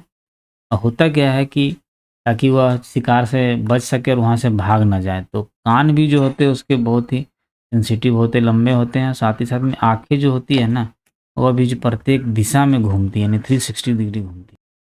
अब हम कुछ जलीय आवास के अनुकूलन को देखते हैं, जैसे कि समुद्र। समुद्र में रहने वाले के लिए मछली का अनुकूलन होता है। हम पहले भी चर्चा कर चुके हैं कि इनका शरीर जो धारा रेखीय होता है, इसलिए वह जल में आराम से चल सकता है। और साथ ही जो स्क्विड और ऑक्टोपस होता है उसका शरीर धारा रेखीय नहीं होता है, लेकिन इसलिए क्या होता है, वो समुद्र गहराई में रहते हैं और तलहटी में रहते हैं और वहीं पर अपना शिकार को पकड़ते हैं। लेकिन जब उन्हें जल में चलना होता है तो अपने शरीर को क्या करते हैं, धारा रेखीय बना लेते हैं। कि जल में श्वास लेने के लिए इसमें गिल्द भी होते हैं, क्लोम भी होते हैं। उसी तरह से डॉल्फिन और व्हेल जैसे है उसमें गिल नहीं होता है। फिर क्या होता है, उसमें एक नासा द्वार होता है जो कि बात छिद्रों द्वारा सांस लेते हैं, और उनको सांस लेने के लिए बाहर समुद्र की सतह पर उनको आना पड़ता है। वो लंबे समय तक बिना श्वास के लिए नहीं रह सकते हैं, इसलिए उनको बाहर आकर अपना हुआ हवा भरते हैं, सांस लेते हैं, फिर अंदर नीचे चले जाते हैं। तो देखिए तालाब और झील का अनुकूलन को देखते हैं। तालाब और झील में किस तरह से पेड़ छोटे छोटे जो पौधे होते हैं वो अनुकूलित होते हैं। कुछ पौधे होते हैं जो जल सतह पर प्लवन करते हैं, मतलब वो तैरते हैं। ठीक है, फिर उसके बाद कुछ आंशिक रूप से जलमग्न होते हैं जिनकी जड़ें मिट्टी में स्थिर है। कुछ पौधे जो होते हैं पूर्णतः जलमग्न होते हैं। ठीक है, तो हम यहाँ देखते हैं जैसे पौधों का तना जो होता है, ये जड़ क्या करता है, स्पेशली जड़ क्या काम करता है, पोषक तत्वों को खींचने का काम करता है, यहाँ से अपना भोजन प्राप्त करता है, और ऊपर में तो प्रकाश संश्लेषण क्रिया होती है। ठीक है, तो यहाँ देखिए जलीय पौधों में जड़ें आकार में क्या होती है, बहुत ही छोटी होती है। ये सब इंपॉर्टेंट चीज़ें, इसको ध्यान में रखना है। जलीय पौधों में जड़ें क्या होती है, बहुत ही छोटी होती है। और साथ में इसका मुख्य कार्य क्या है, पौधे की तलहटी में जमाए रखना है। पौधे का तना खोखला होता है। देखिए एमसीक्यू के लिए बहुत ही आवश्यक है, ये इसमें फंसाने का काम करता है। यही सब चीज़ों में हमको लगेगा कि तना जो होता है वह खोखला नहीं होता है, तो नहीं। जलीय पौधों का तना खोखला होता है, हल्का होता है, और तना जल की सतह तक वृद्धि करता है। उसके बाद तना जल के ऊपर नहीं जाता है, जबकि पत्तियां तथा फूल सतह की जल की सतह पर प्लवन करते रहते हैं। यानी कि जो भी वृद्धि होता है फिर वो पत्ती होती है और फूल होता है, सतह के ऊपर तना मैक्स लगभग केसेस में नहीं जाता है। कुछ जलीय पौधे हैं जो कि पूर्णतः डूबे रहते हैं, और ऐसे पौधे सभी भाग जल में ही वृद्धि करते हैं। और उन पौधों की जो पत्तियां होती हैं ना वो सक्रिय रहती है ताकि पानी आराम से निकल जाए। और कुछ पौधे की जो है पत्तियां जो होती हैं, जलमग्न पौधे की पत्तियां बहुत अधिक विभाजित होती है, जिससे जल उसके बीच में बहता रहे और पत्तियों को कोई नुकसान नहीं पहुंचे। जैसे कि यह जो पत्ती है इसके बीच में जगह रहता है जिससे कि जल आराम से जा सकते, बहता हुआ जल में इनको प्रॉब्लम ना हो। इनकी जो पत्तियां होती है बहुत सक्रिय होती है। देखिए सक्रिय होती है, ज़्यादा चौड़ी नहीं होती है जो पानी के अंदर होते हैं। कुछ कुछ पौधे पूरा इंडिपेंडेंट है, जैसे देखिए पानी के अंदर ही वो पलते बढ़ते हैं। ठीक है, कुछ पौधे ऊपर होते हैं, जड़ें नीचे होती है। अब इसी में तालाब में मेढक होता है। मेढक क्या होता है, यह जल और स्थल दोनों ही जगह में रह सकता है। इसके जो पश्चपाद होते हैं, यानी कि पीछे वाले जो पैर होते हैं वो लंबे और मजबूत होते हैं, जो कि क्या करता है, उसको छलांग लगाने में और शिकार पकड़ने में सहायता करता है। और इसके जो पीछे वाले पैर हैं उसमें जाल युक्त पाद अंगुलियां होती हैं, जैसे कि देखिए इस तरह के जो उंगली टाइप का होता है, और बीच-बीच में जलिका टाइप का होता है, एक झिल्ली टाइप का जो कि उसको तैरने में सहायता करती है। फिर हमने हमारे आस-पास के बहुत सारे जीव के बारे में देखते हैं। वन में बहुत सारी वस्तु पाए जाते हैं जैसे वृक्ष है, आरोही लता, बिसर्पी लता, छोटे-बड़े जंतु, पक्षी, कीट, चट्टान, पत्थर, मिट्टी, जलवायु, यह सब क्या है? अब ये सब सजीव है या निर्जीव, इसकी चर्चा हम लोग करेंगे। अब देखिए, हमारी तरह जो संसार के सभी जो मनुष्य हैं, कुत्ता, बिल्ली, बंदर, गिलहरी, कीट, ये सब जंतु सजीव हैं। तो कैसे पता चलता है कि कोई वस्तु सजीव है?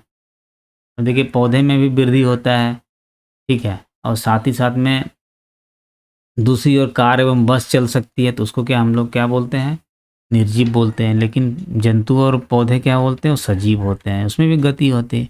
अब देखिए, आकाश में बादल होता है जो अपने अपने आकार में वृद्धि करती है, तो क्या वो सजीव होता है?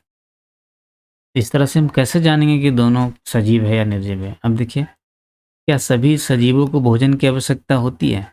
सभी सजीवों को जीवों को भोजन की आवश्यकता होती है। भोजन हमारे लिए और विभिन्न जंतुओं के लिए बहुत ही आवश्यक है। देखिए, पौधे के लिए भी आवश्यक है क्योंकि पौधे भी प्रकाश संश्लेषण के द्वारा अपना भोजन स्वयं बनाते हैं, या और जंतु क्या करता है? दूसरे के ऊपर निर्भर करता है। लेकिन भोजन दोनों करते हैं। भोजन क्यों आवश्यक है? क्योंकि उसकी वृद्धि के लिए आवश्यक है, ऊर्जा के लिए आवश्यक है। उसके अंदर होने वाले जैव प्रक्रमों के लिए ऊर्जा की आवश्यकता होती है, हमारे अंदर भी होती है। क्या सभी जीवों में वृद्धि परिलक्षित होती है? क्या सभी जीवों में वृद्धि होती है? देखिए, हाँ, होती है। कोई अंडा से चूजा निकला, फिर वो छोटा मुर्गा, फिर धीरे-धीरे बड़ा हुआ। उसी तरह से बच्चे में भी धीरे-धीरे बढ़ते-बढ़ते वयस्क हो जाते हैं, फिर बूढ़े हो जाते हैं। यानी कि सभी वृद्धि जो होता है वो सभी सजीवों में होती है, ये आप मान सकते हैं। तो क्या सभी सजीव श्वसन करते हैं? तो जब हम श्वास लेते हैं तो क्या होता है? श्वास लेते हैं तो जो हमारा कार्बन डाइऑक्साइड बाहर छूटता है, लेकिन उसके पहले हमें क्या ऑक्सीजन लेना पड़ता है। यानी जब हम साँस छोड़ते हैं तो कार्बन डाइऑक्साइड और साँस अंदर लेते हैं तो ऑक्सीजन, ठीक है। अब उसी तरह से हम लोग जैसे श्वसन करते हैं, उसी तरह से हम गाय, भैंस, कुत्ता और बिल्ली भी उसी तरह से श्वसन करते हैं जिस तरह से मनुष्य करते हैं। तो क्या पौधे भी श्वसन करते हैं? हमारे श्वसन सजीवी जीवों के लिए आवश्यक है, पहले ये जान लीजिए। ग्रहण किए गए भोजन से श्वसन के द्वारा हमारे शरीर को ऊर्जा मिलती है, ठीक है। तो उसी तरह से जंतु में केंचुआ भी श्वसन लेता है, करता है, वो त्वचा से करता है। फिर मछली में भी गिल होते हैं, वह भी श्वसन करती है, ठीक है। इस तरह से अब क्या पौधे भी श्वसन करते हैं? पौधों की श्वसन क्रिया में गैसों का आदान प्रदान पत्तियों के द्वारा होता है। पत्तियों में सूक्ष्म रंध्र होता है जिसके द्वारा वायु अंदर जाती है और कार्बन डाइऑक्साइड जो है वह का उपयोग करती है अपने खाना बनाने में, उसी से श्वसन करती है और साथ ही में ऑक्सीजन को वो बाहर निष्कासित करती है। यहाँ पर गलत हुआ हो रहा है, यहाँ पर उल्टा होगा, यहाँ ऑक्सीजन का उपयोग है, यहाँ पर कार्बन डाइऑक्साइड का उपयोग करती है। तो हम जानते हैं कि प्रकाश की उपस्थिति में पौधे वायु की कार्बन डाइऑक्साइड का उपयोग भोजन बनाने के लिए करते हैं तथा ऑक्सीजन छोड़ते हैं। यह तो हमने कवर किया था। पौधे दिन में भोजन करते हैं, दिन के समय भोजन बनाते हैं, जबकि श्वसन क्रिया दिन और रात दोनों चलती रहती है, ठीक है। भोजन बनाने की प्रक्रिया में जो ऑक्सीजन की मात्रा पौधे द्वारा श्वसन में उपयोग की गई ऑक्सीजन की मात्रा से बहुत अधिक होती है। यानी कि जो दिन में जो भोजन बनता है जिसमें कार्बन डाइऑक्साइड का उपयोग होता है, तो पौधे उस समय दिन में बहुत ज़्यादा ही ऑक्सीजन को बाहर छोड़ते हैं, कार्बन डाइऑक्साइड का उपयोग करते हैं। लेकिन रात को उनको कम कार्बन डाइऑक्साइड का उपयोग होता है और ऑक्सीजन भी कम ही छोड़ते हैं। अब देखिए, क्या सभी सजीव उद्दीपन के प्रति अनुक्रिया करते हैं? उद्दीपन क्या होता है? उद्दीपन मतलब एक तरह से परिवर्तन है, एक तरह से कुछ अचानक कोई चीज़ है। देखिए यहाँ क्या है, नंगे पैर टहल रहे हैं, आपका पैर जो है कांटा पर पड़ गया तो क्या हो गया? आपको तुरंत जो है आप पैर वहाँ से हटा लेंगे। उसी तरह से जैसे अगर आप प्रिय व्यंजन आपके सामने डिश लगा तो क्या करते हैं, तो आपको लार आ सकता है। फिर अंधेरे स्थान से अचानक तेज़ धूप में जाते हैं तो आँखें जो है बंद होने लगती है। तो यह सब चीज़ जो है हम इन्हीं सभी प्रकार के परिवर्तनों के प्रति जो अनुक्रिया करते हैं, तो वातावरण में होने वाले इन परिवर्तनों को क्या कहा जाता है? उद्दीपन कहा जाता है। उद्दीपन कहा जाता है। देखिए, क्या दूसरे जंतुओं में भी उद्दीपन के प्रति अनुक्रिया होती है? जैसे कि पशु के द्वारा, हाँ, उनको भी होती है, ठीक है। और उस तरह से पौधे भी क्या अनुक्रिया दिखाते हैं? पौधे भी दिखाते हैं। क्योंकि कुछ पौधे जो है केवल रात्रि के समय खिलते हैं, कुछ पौधे जो है सुबह में खिलते हैं, फिर बाद में सूर्यास्त में बंद हो जाते हैं। अब छुई-मुई का पौधा जो होता है, उसको छूने से क्या होता है, वो उनकी पत्तियाँ तुरंत जो है सिकुड़ जाती है। इस तरह से हमने देखा कि मनुष्य में भी अद्विपन होता है, जानवर में भी होता है और पेड़-पौधे में भी होता है। यानी कि सभी सजीव वस्तुएँ अपने परिवेश में होने वाले परिवर्तनों के प्रति क्या करती है वह? अनुक्रिया दिखाती है। तो फिर क्या सजीवों में उत्सर्जन, अब हम लोग इसको कवर करेंगे। तो उत्सर्जन क्या होता है? सभी सजीव भोजन करते हैं। भोजन का जो मात्रा होता है ऐसा तो नहीं है कि सारे उपयोग किया जा सकता है। पानी जो हम लेते हैं ऐसा तो नहीं कि सारे पानी का उपयोग हमारा शरीर करते। तो जो अवशिष्ट बचा भाग होता है वह जो है अपशिष्ट के रूप में बाहर निकल जाता है हमारे उत्सर्जी अंगों से। तो विभिन्न जैव प्रक्रमों के फलस्वरूप हमारे शरीर में कुछ अवशिष्ट पदार्थ उत्पन्न होते हैं। सजीवों द्वारा इन अवशिष्ट पदार्थों के निष्कासन के प्रक्रम को क्या कहते हैं? उत्सर्जन कहते हैं। अब सवाल है कि क्या पौधों में भी उत्सर्जन होता है? तो हाँ, होता है, पौधों में भी होता है। पौधे में भी कुछ उत्सर्जन के कारण हानिकारक और विषैले पदार्थ उत्पन्न होते हैं। वो अलग-अलग तरह के होते हैं। कोई जैसे स्राव निष्कासन के रूप में होता है, कहीं-कहीं जैसे पेड़-पौधे के अगर आप तोड़ते हैं पत्तियाँ तो वहाँ एक स्राव टाइप का रिसने लगता है। उसी टाइप का उत्सर्जन होता है। क्या सभी सजीव प्रजनन करते हैं? देखिए कबूतर, ठीक है, मनुष्य, उसी तरह से कुत्ते, जानवर, यानी कि कुछ जो है बच्चे देते हैं डायरेक्ट और कुछ जो है अंडे देते हैं। जैसे जंतु प्रजनन प्रजनन द्वारा अपने समान संतान उत्पन्न करते हैं। विभिन्न जंतुओं में प्रजनन का ढंग अलग-अलग होता है। कुछ जंतु अंडे देते हैं जिससे शिशु निकलते हैं, कुछ जंतु जो है डायरेक्ट शिशु को जन्म देते हैं। दूसरा सवाल है क्या पौधे भी प्रजनन करते हैं? तो जंतुओं की तरह पौधे भी करते हैं लेकिन उनका तरीका भिन्न-भिन्न होते हैं। कुछ जो है पौधे बीज उत्पादित करते हैं जिससे अंकुरित करके हम लोग क्या करते हैं नया पौधा बना लेते हैं। अब कुछ पौधा जो होता है उसके अंतरिक्ष अपने कायिक भागों द्वारा भी नए पौधे उत्पन्न किए जा सकते हैं। जैसे कि आलू, आलू का जो होता है,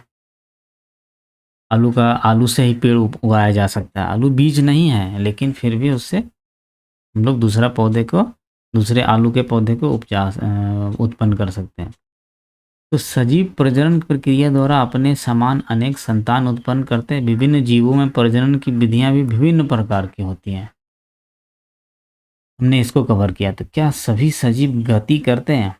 अब ये देखिए दूसरा है, क्योंकि उसमें सब में सभी सजीव वस्तुओं में कुछ विशिष्ट लक्षण समान रूप से पाए जाते हैं। उन सभी में भोजन की आवश्यकता होती है, उसमें श्वसन की आवश्यकता, उत्सर्जन, उद्दीपन, प्रजनन, गति और वृद्धि होती है। साथ ही साथ में उनकी मृत्यु भी होती है। इस तरह से हमने देखा कि क्या सही सजीव गति तो करते हैं लेकिन उसका भिन्न-भिन्न होते हैं। यानी किसी का लक्षण अलग होता है, ठीक है? मतलब कि कार, साइकिल, घड़ी, नदी, जल जैसे गति करते हैं, आकाश में चंद्रमा गति करता है। तो उस तरह से वस्तु को सजीव ऐसा नहीं कि सजीव उसको कहा जा सकता है, ठीक है? सजीव में सभी लक्षण पाए जाते हैं जो हमने पहले चर्चा की थी, ठीक है? अब देखिए कोई मूँग के बीज है उसको रखा जाता है भंडार करके, क्या उसमें कोई वृद्धि नहीं होती? लेकिन क्या होता है, अथवा उसमें अन्य लक्षण भी दिखाई नहीं देते हैं, परंतु जब हम उन बीजों को उस समय दिखाई नहीं देते, नहीं हिंडर हुआ क्या होता है सुषुप्त अवस्था में चले जाते हैं, लेकिन बाद में क्या होता है जब उसको हम लोग ज़मीन में लगाते हैं, उनको पानी देते हैं, तो वह क्या होते हैं जीवित हो जाते हैं। अब यहाँ पर एक प्रश्न है कि जीवन क्या है? फिर जीवन क्या है? गेहूँ की बोरी में हाथ डालिए, वहाँ क्या होगा? गर्मी का अनुभव होगा। क्यों? क्योंकि वहाँ पर बीज जो है उसके श्वसन कर रहे हैं। और इस श्वसन क्रिया उस समय भी चलती रहती है जबकि अन्य जैव प्रकम्प उनके में सक्रिय नहीं होती है, ठीक है? तो इस तरह से हमने जो अपने प्रश्न आखिर जीवन का के उत्तर देना इतना सरल नहीं है, लेकिन हम जो अपने चारों ओर पाए जाने वाले जीव हैं हमारे चारों ओर, जिसमें जीवों में विविधता को देखकर ही अचानक मुँह से निकल जाता है कि जीवन सुंदर है। तो इस तरह से हमने अनुकूलन, जलीय आवास, जैव घटक, उत्सर्जन, वृद्धि, आवास, सजीव, प्रजनन, श्वसन, उद्दीपन को कवर किया। इसका सारांश जो है हम यहाँ देखते हैं और साथ ही साथ में अभ्यास को भी। किसी स्थान का परिवेश जिसमें पौधे, जंतु और जीव रहते हैं वो क्या कहलाता है? आवास। विभिन्न प्रकार के पौधे एवं जंतु एक ही आवास में एक साथ रह सकते हैं, जिसको मैंने स्पेशल फोकस किया था। पौधे और जीवों के विशिष्ट लक्षण एवं संभाग जो उन्हें एक आवास विशेष में रहने के अनुकूल बनाते, वह अनुकूलन कहलाता है। यह जो है यह हमेशा आपको काम देगा, यह वेरी इंपॉर्टेंट लाइन्स है। आवास अनेक प्रकार के होते हैं, किंतु जो है सामान्यतः इन्हें स्थलीय, जमीन पर, जलीय और में वर्गीकृत किया जाता है, यानी दो तरह का वर्गीकरण हो रहा है। विभिन्न आवासों में सजीव की विविध प्रजातियां पाई जाती हैं। साथ ही साथ में पौधे जो होते हैं, पौधे जंतु एवं सूक्ष्म जीव संयुक्त रूप से क्या बनाते हैं, जैव घटक बनाते हैं। और चट्टान, मिट्टी, वायु, जल, प्रकाश एवं ताप हमारे परिवेश के कुछ अजैव घटक बनाते हैं।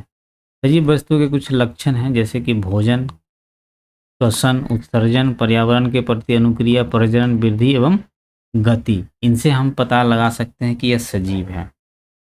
देखिए अभ्यास में आवास किसे कहते हैं, सारांश वन में जो दिया गया है वह है। कैक्टस मरुस्थल में जीवन यापन के लिए किस प्रकार अनुकूलित है। मैंने कवर किया था कि कैक्टस के जो पत्तियां नहीं होती है वह तना से शोषण करता है, उनके पत्तियां कांटों में परिवर्तित हो जाती है, जिससे कि वह वाष्पोत्सर्जन कम होता है और वहाँ वो जीवन यापन करते हैं। उनकी जो जड़ें होती है वो बहुत ही नीचे तक जाती हैं, रिक्त स्थानों की पूर्ति की है। पौधे एवं जंतु में पाए जाने वाले विशेष लक्षण जो उन्हें आवास विशेष में रहने योग्य बनाता है, उसको अनुकूलन कहलाता है। स्थल पर पाए जाने वाले पौधों एवं जंतुओं के आवास को स्थलीय आवास कहते हैं। ठीक है। वे आवास जिसमें जल में रहने वाले पौधे एवं जंतुओं रहते हैं, जलीय आवास। मृदा, जल एवं वायु किसी आवास के अजैव घटक हैं। हमारे परिवेश में होने वाले परिवर्तन जिनके प्रति हम अनुक्रिया करते हैं, यह अनुकूलन कहलाता है। यह आपको हर जगह काम देगा, यह एक वेरी इंपॉर्टेंट है।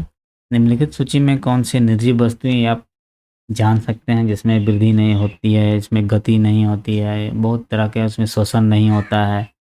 निर्जीव में हल, छत्रक, सिलाई मशीन, ये सब रेडियो नाभ हो गया, ये हो गया, ये नहीं है, जो है सजीव है। फिर निर्जीव वस्तुओं को उदाहरण दीजिए जिसमें सजीवों के दो लक्षण दिखाए, जैसे कार हो गया, बादल हो गया। वह वृद्धि भी कर देता है, ठीक है, कार भी गति करता है।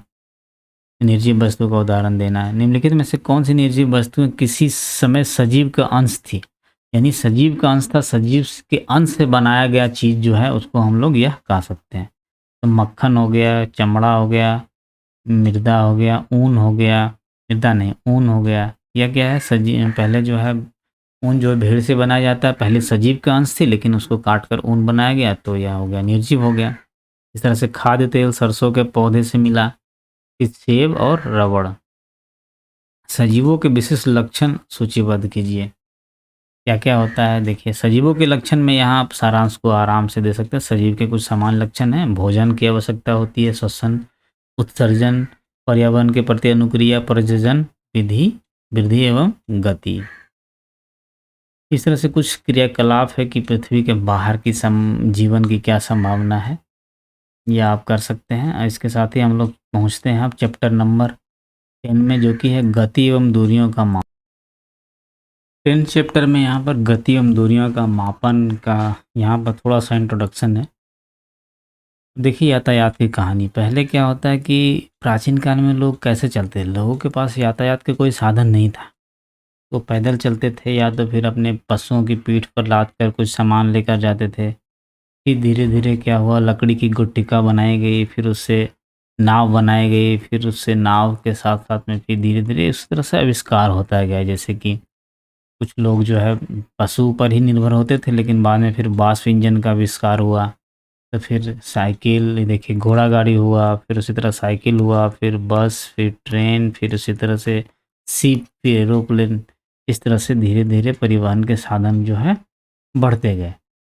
अब यहाँ क्वेश्चन है कि आपने कितनी दूरी तय की थी या डिस्क कितना चौड़ा है, यह क्वेश्चन को कैसे सॉल्व करेंगे। यानी कि उस समय तो पता नहीं चलता था ना कि लोग किस तरह से नापा कैसे जाए, तो लोग कैसे पता लगाते थे कि भैया कितनी दूरी चले। तो उस समय क्या था कि गिल्ली डंडा का उपयोग होता था, तो गिल्ली डंडा से ही डेस्क को बराबर भाग में बांट कर नापा जाता था कि भाई एक एक गिल्ली इतना होता है, फिर एक डंडा इतना होता है। तो गिल्ली डंडा से डेस्क की लंबाई नापते थे, उसे पता लगाते थे कि कितना गिल्ली और कितना डंडा का ये लंबाई चौड़ाई इस डिस्क का है।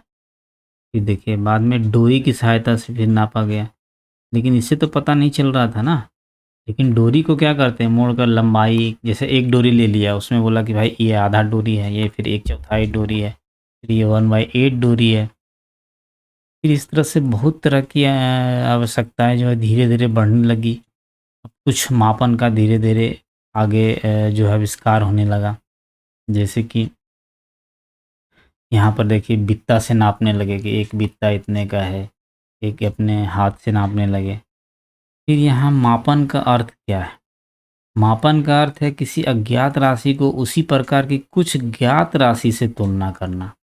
इस ज्ञात निश्चित राशि को मात्रक का नाम दिया गया है, यानी इसे मात्रक कहते हैं। तो किसी माप के परिणाम को 2 भागों में व्यक्त किया जाता है, ठीक है? 2 भागों में व्यक्त करेंगे मापक के परिणाम को, तो एक क्या होगा भाग संख्या होगा, दूसरा हो गया ली गई मापक की मात्रक हो गई। यानी कि जैसे यहाँ पर एग्जाम्पल के लिए यदि जो है मेज़ की आपके जो है यदि कक्षा के कमरे की लंबाई आपके 12 पैर की लंबाई के बराबर है, तो 12 क्या हो गया एक संख्या हो गया, और पैर की लंबाई क्या हो गया एक मात्रक हो गया, जिसको कि नापने के लिए चुना गया है। अब देखिए यह मापन के मानक मात्रक क्या है? तो पहले प्राचीन काल में पैर की लंबाई को मानक मापक मात्रा जाता था। अंगुली की चौड़ाई, एक कदम की दूरी, यह सब उपयोग होता था मात्रक में किसी चीज़ को नापने के लिए। फिर कोहनी से अंगुली के छोर तक की लंबाई को क्या हाथ बोला जाता था। होता क्या था कि उस समय बहुत अच्छे परिशुद्ध जो है परिमाण नहीं मिल पाता था। लेकिन कुछ हड़प्पा के लोग थे जिन्होंने कि अच्छे तरह के नापन का उपयोग किया था, जिसमें कि वहाँ पर देखने को मिलता है। ठीक है। संसार के विभिन्न भागों में लोग लंबाई के मात्रा के रूप में फुट का उपयोग करते थे। अलग-अलग क्षेत्रों में फुट की लंबाई थोड़ी-सी भिन्न थी। लोग 1 गज कपड़ा जो है फैली बाँह के सिरे से नापते थे, लेकिन रोमवासी क्या करते थे अपने पग अथवा कदमों से लंबाई नापते थे। अब प्राचीन भारत में छोटी लंबाइयों को मापने के लिए अंगुली अथवा मुट्ठी का प्रयोग किया जाता है। अभी भी कुछ-कुछ जगह अगर आपके पास मात्रक नहीं है, तो हम इसका उपयोग उँगली का उपयोग मात्रक का उपयोग करते हैं, ठीक है। लेकिन होता क्या है, मेन इम्पोर्टेंट चीज़ इससे क्या होता है कि प्रत्येक व्यक्ति के शरीर की नाप में थोड़ी भिन्नता हो सकती है। किसी का उँगली ज़्यादा बड़ा हो सकता है, किसी का छोटा हो सकता है, किसी का हाथ छोटा है, किसी का बड़ा है। तो इसको सॉल्व करने के लिए 1790 में फ्रांसीसियों ने मापन की एक मानक प्रणाली की रचना की, जिसको मीट्री पद्धति कहते हैं। अब क्या है कि इसकी समानता के लिए समस्त संसार के वैज्ञानिक ने मानक मात्रकों का एक सेट को स्वीकार कर लिया। आजकल जिस मात्रक प्रणाली का उपयोग होता है उसे अंतर्राष्ट्रीय मात्रक प्रणाली कहते हैं, यानी स्टैंडर्ड इंटरनेशनल मात्रक। तो लंबाई का जो एसआई मात्रक मीटर को माना गया है, ठीक है। अब आपके जो स्केल होता है उसमें क्या होता है 15 सेंटीमीटर का एक स्केल होता है। तो प्रत्येक मीटर को 100 बराबर भागों में बांटा गया, जिन्हें क्या कहा गया सेंटीमीटर कहा गया। अब सेंटीमीटर को फिर 10 बराबर भागों में बांटा गया, जिसको मिलीमीटर कहते हैं। यानी 1 मीटर बराबर 100 सेंटीमीटर, फिर 1 सेंटीमीटर बराबर 10 मिलीमीटर। ठीक है। अब दूरी के लिए देखिए यहाँ, और जब इससे बड़ा हम लोग जाएंगे तो किलोमीटर, तो 1 किलोमीटर बराबर 1000 मीटर, ठीक है। अब लंबाई की परिशुद्ध माप। अब क्या है कि किसी वस्तु के माप के लिए इन्हीं चीज़ों को स्केल से जो है हम लोग इसको नाप सकते हैं, ठीक है। यह छोटे-छोटे एक्सपेरिमेंट है तो हम उसको नहीं लेंगे। अब किसी वक्र रेखा की लंबाई को मापना। अब क्या धागे का उपयोग वक्र रेखा की लंबाई से कर सकते हैं, फिर धागे को हम सीधा करके उसको हम मीटर मात्रक स्टैंडर्ड मात्रक से उसको नाप सकते हैं। अब देखिए हमारे चारों ओर जो गतिशील वस्तु हैं उसका मापन कैसे होगा, जैसे उड़ती हुई चिड़िया, विराम में वस्तु घर है, मेज है, घड़ी है, लेकिन गतिशील भी तो है। उड़ती हुई चिड़िया है, घड़ी में जो सेकंड की सुई है वह जो है चलते रहता है। ठीक है, इस तरह से जो गतिशील वाले वस्तुएं हैं और विराम वाले वस्तुओं को तो हम लोग मात्रक से नाप सकते हैं, लेकिन गतिशील वस्तुओं को। फिर आया गति के प्रकार। गति के प्रकार कौन कौन से हैं? देखिए सिपाही जो परेड करते हैं, मार्च पास्ट की गति जो होता है, अथवा गिरते हुए पत्थर की गति का प्रेक्षण किया, ये सब क्या है? ये सब सरल रेखीय गति यानी कि सीधी है। जो कार बस जो चलती है वह सब क्या सीधी सड़क पर चलती है। इसको हम लोग क्या बोलते हैं? सरल रेखीय गति। ठीक है। फिर नेक्स्ट एक्सपेरिमेंट क्या है? पत्थर की वृत्तीय गति को ध्यान से देखिए। यहाँ जो है अपने हाथ में एक धागा बाँधा, फिर पत्थर बाँधकर उसको घुमाया गया। जैसे कि यह जो है कोल्हू का बैल, बैल जो है कोल्हू में चल रहा है। यह जो है तीर जो है यहाँ पर एक खिलौना है, वह जो है घूम रहा है, पंखा घूम रहा है। तो यह कौन सी गति हुई? जब एक वर्तुल गोल गोल दिशा में जब गति होती है, घूमते रहती है, तो उसको बोलते हैं वर्तुल गति। ठीक है, यानी कि पत्थर की गति जो होगी, जो हम हाथ में बांध कर घुमाएंगे, तो वो जो गोल गोल घूमेगा उसको बोलेंगे वर्तुल गति। जैसे कि घड़ी का सेकंड का सुई हो गया, पंखा हो गया, ये सब वर्तुल गति के उदाहरण हैं। कुछ प्रकरणों में कोई वस्तु एक निश्चित अंतराल के बाद अपनी गति को दोहराती है। इस प्रकार की गति को क्या कहते हैं? आवर्ती गति है। यानी कि झूला, जैसे कि यहाँ तक गया, फिर आगे आया, फिर पीछे आया, तो इस तरह का एक अंतराल में घूमा, इतना सेकंड तक आगे, फिर इतना सेकंड तक पीछे। इस तरह से ये घंटा वाला ये भी हो गया। फिर इस तरह से वायलिन का हो गया, वायर हो गया, फिर ये घंटा हो गया, फिर ढोलक हो गया। तो इस तरह का जो गति है ना, वो आवर्ती गति इसको बोला जाता है। इसको बोला जाता है आवर्ती गति, मतलब एक अंतराल के साथ में वह गति करती है। इस तरह से बहुत सारी एक्टिविटी में हमने देखे क्या क्या जाना। देखिए, वर्तुल गति जाना, दूरी मापन, गति के बारे में, आवर्ती गति क्या होता है, सरल रेखीय गति क्या होता है, स्टैंडर्ड मार्क, एसआई मात्रक क्या होता है, ये सब हमने जाना। अब मानक मापन के मात्रक के बारे में भी जाना। अब इसका हम समरी देखते हैं। एक स्थान से दूसरे स्थान तक जाने के लिए परिवहन के विभिन्न साधनों का उपयोग किया जाता है। कि प्राचीन काल में पैर की लंबाई, उंगली की चौड़ाई और एक कदम की दूरी का उपयोग जो है मात्रक के रूप में होता था। इससे उलझन होती थी, इसलिए किसी एक समान मानक प्रणाली को विकसित करने की आवश्यकता हुई, जो कि 1790 में फ्रांस वासियों ने फिर मीटर का आविष्कार किया। तो एसआई मात्रक का उपयोग करते हैं। इसे समस्त संसार में मान्यता प्राप्त है। एसआई मात्रकों में लंबाई का मानक मात्रक क्या है? मीटर है। सरल रेखा के अनुदिश गति को सरल रेखीय गति कहते हैं। लेकिन जब कोई वृत्तीय गति यानी कि गोल गोल घूमती है, वर्तुल गति में कोई वस्तु इस प्रकार गति करती है कि उस वस्तु की नियत बिंदु से दूरी समान रहती है, यानी कि ये पॉइंट है। अब गोल गोल जब हम लोग गति करते हैं, तो ये पॉइंट से दूरी हमेशा समान होती है।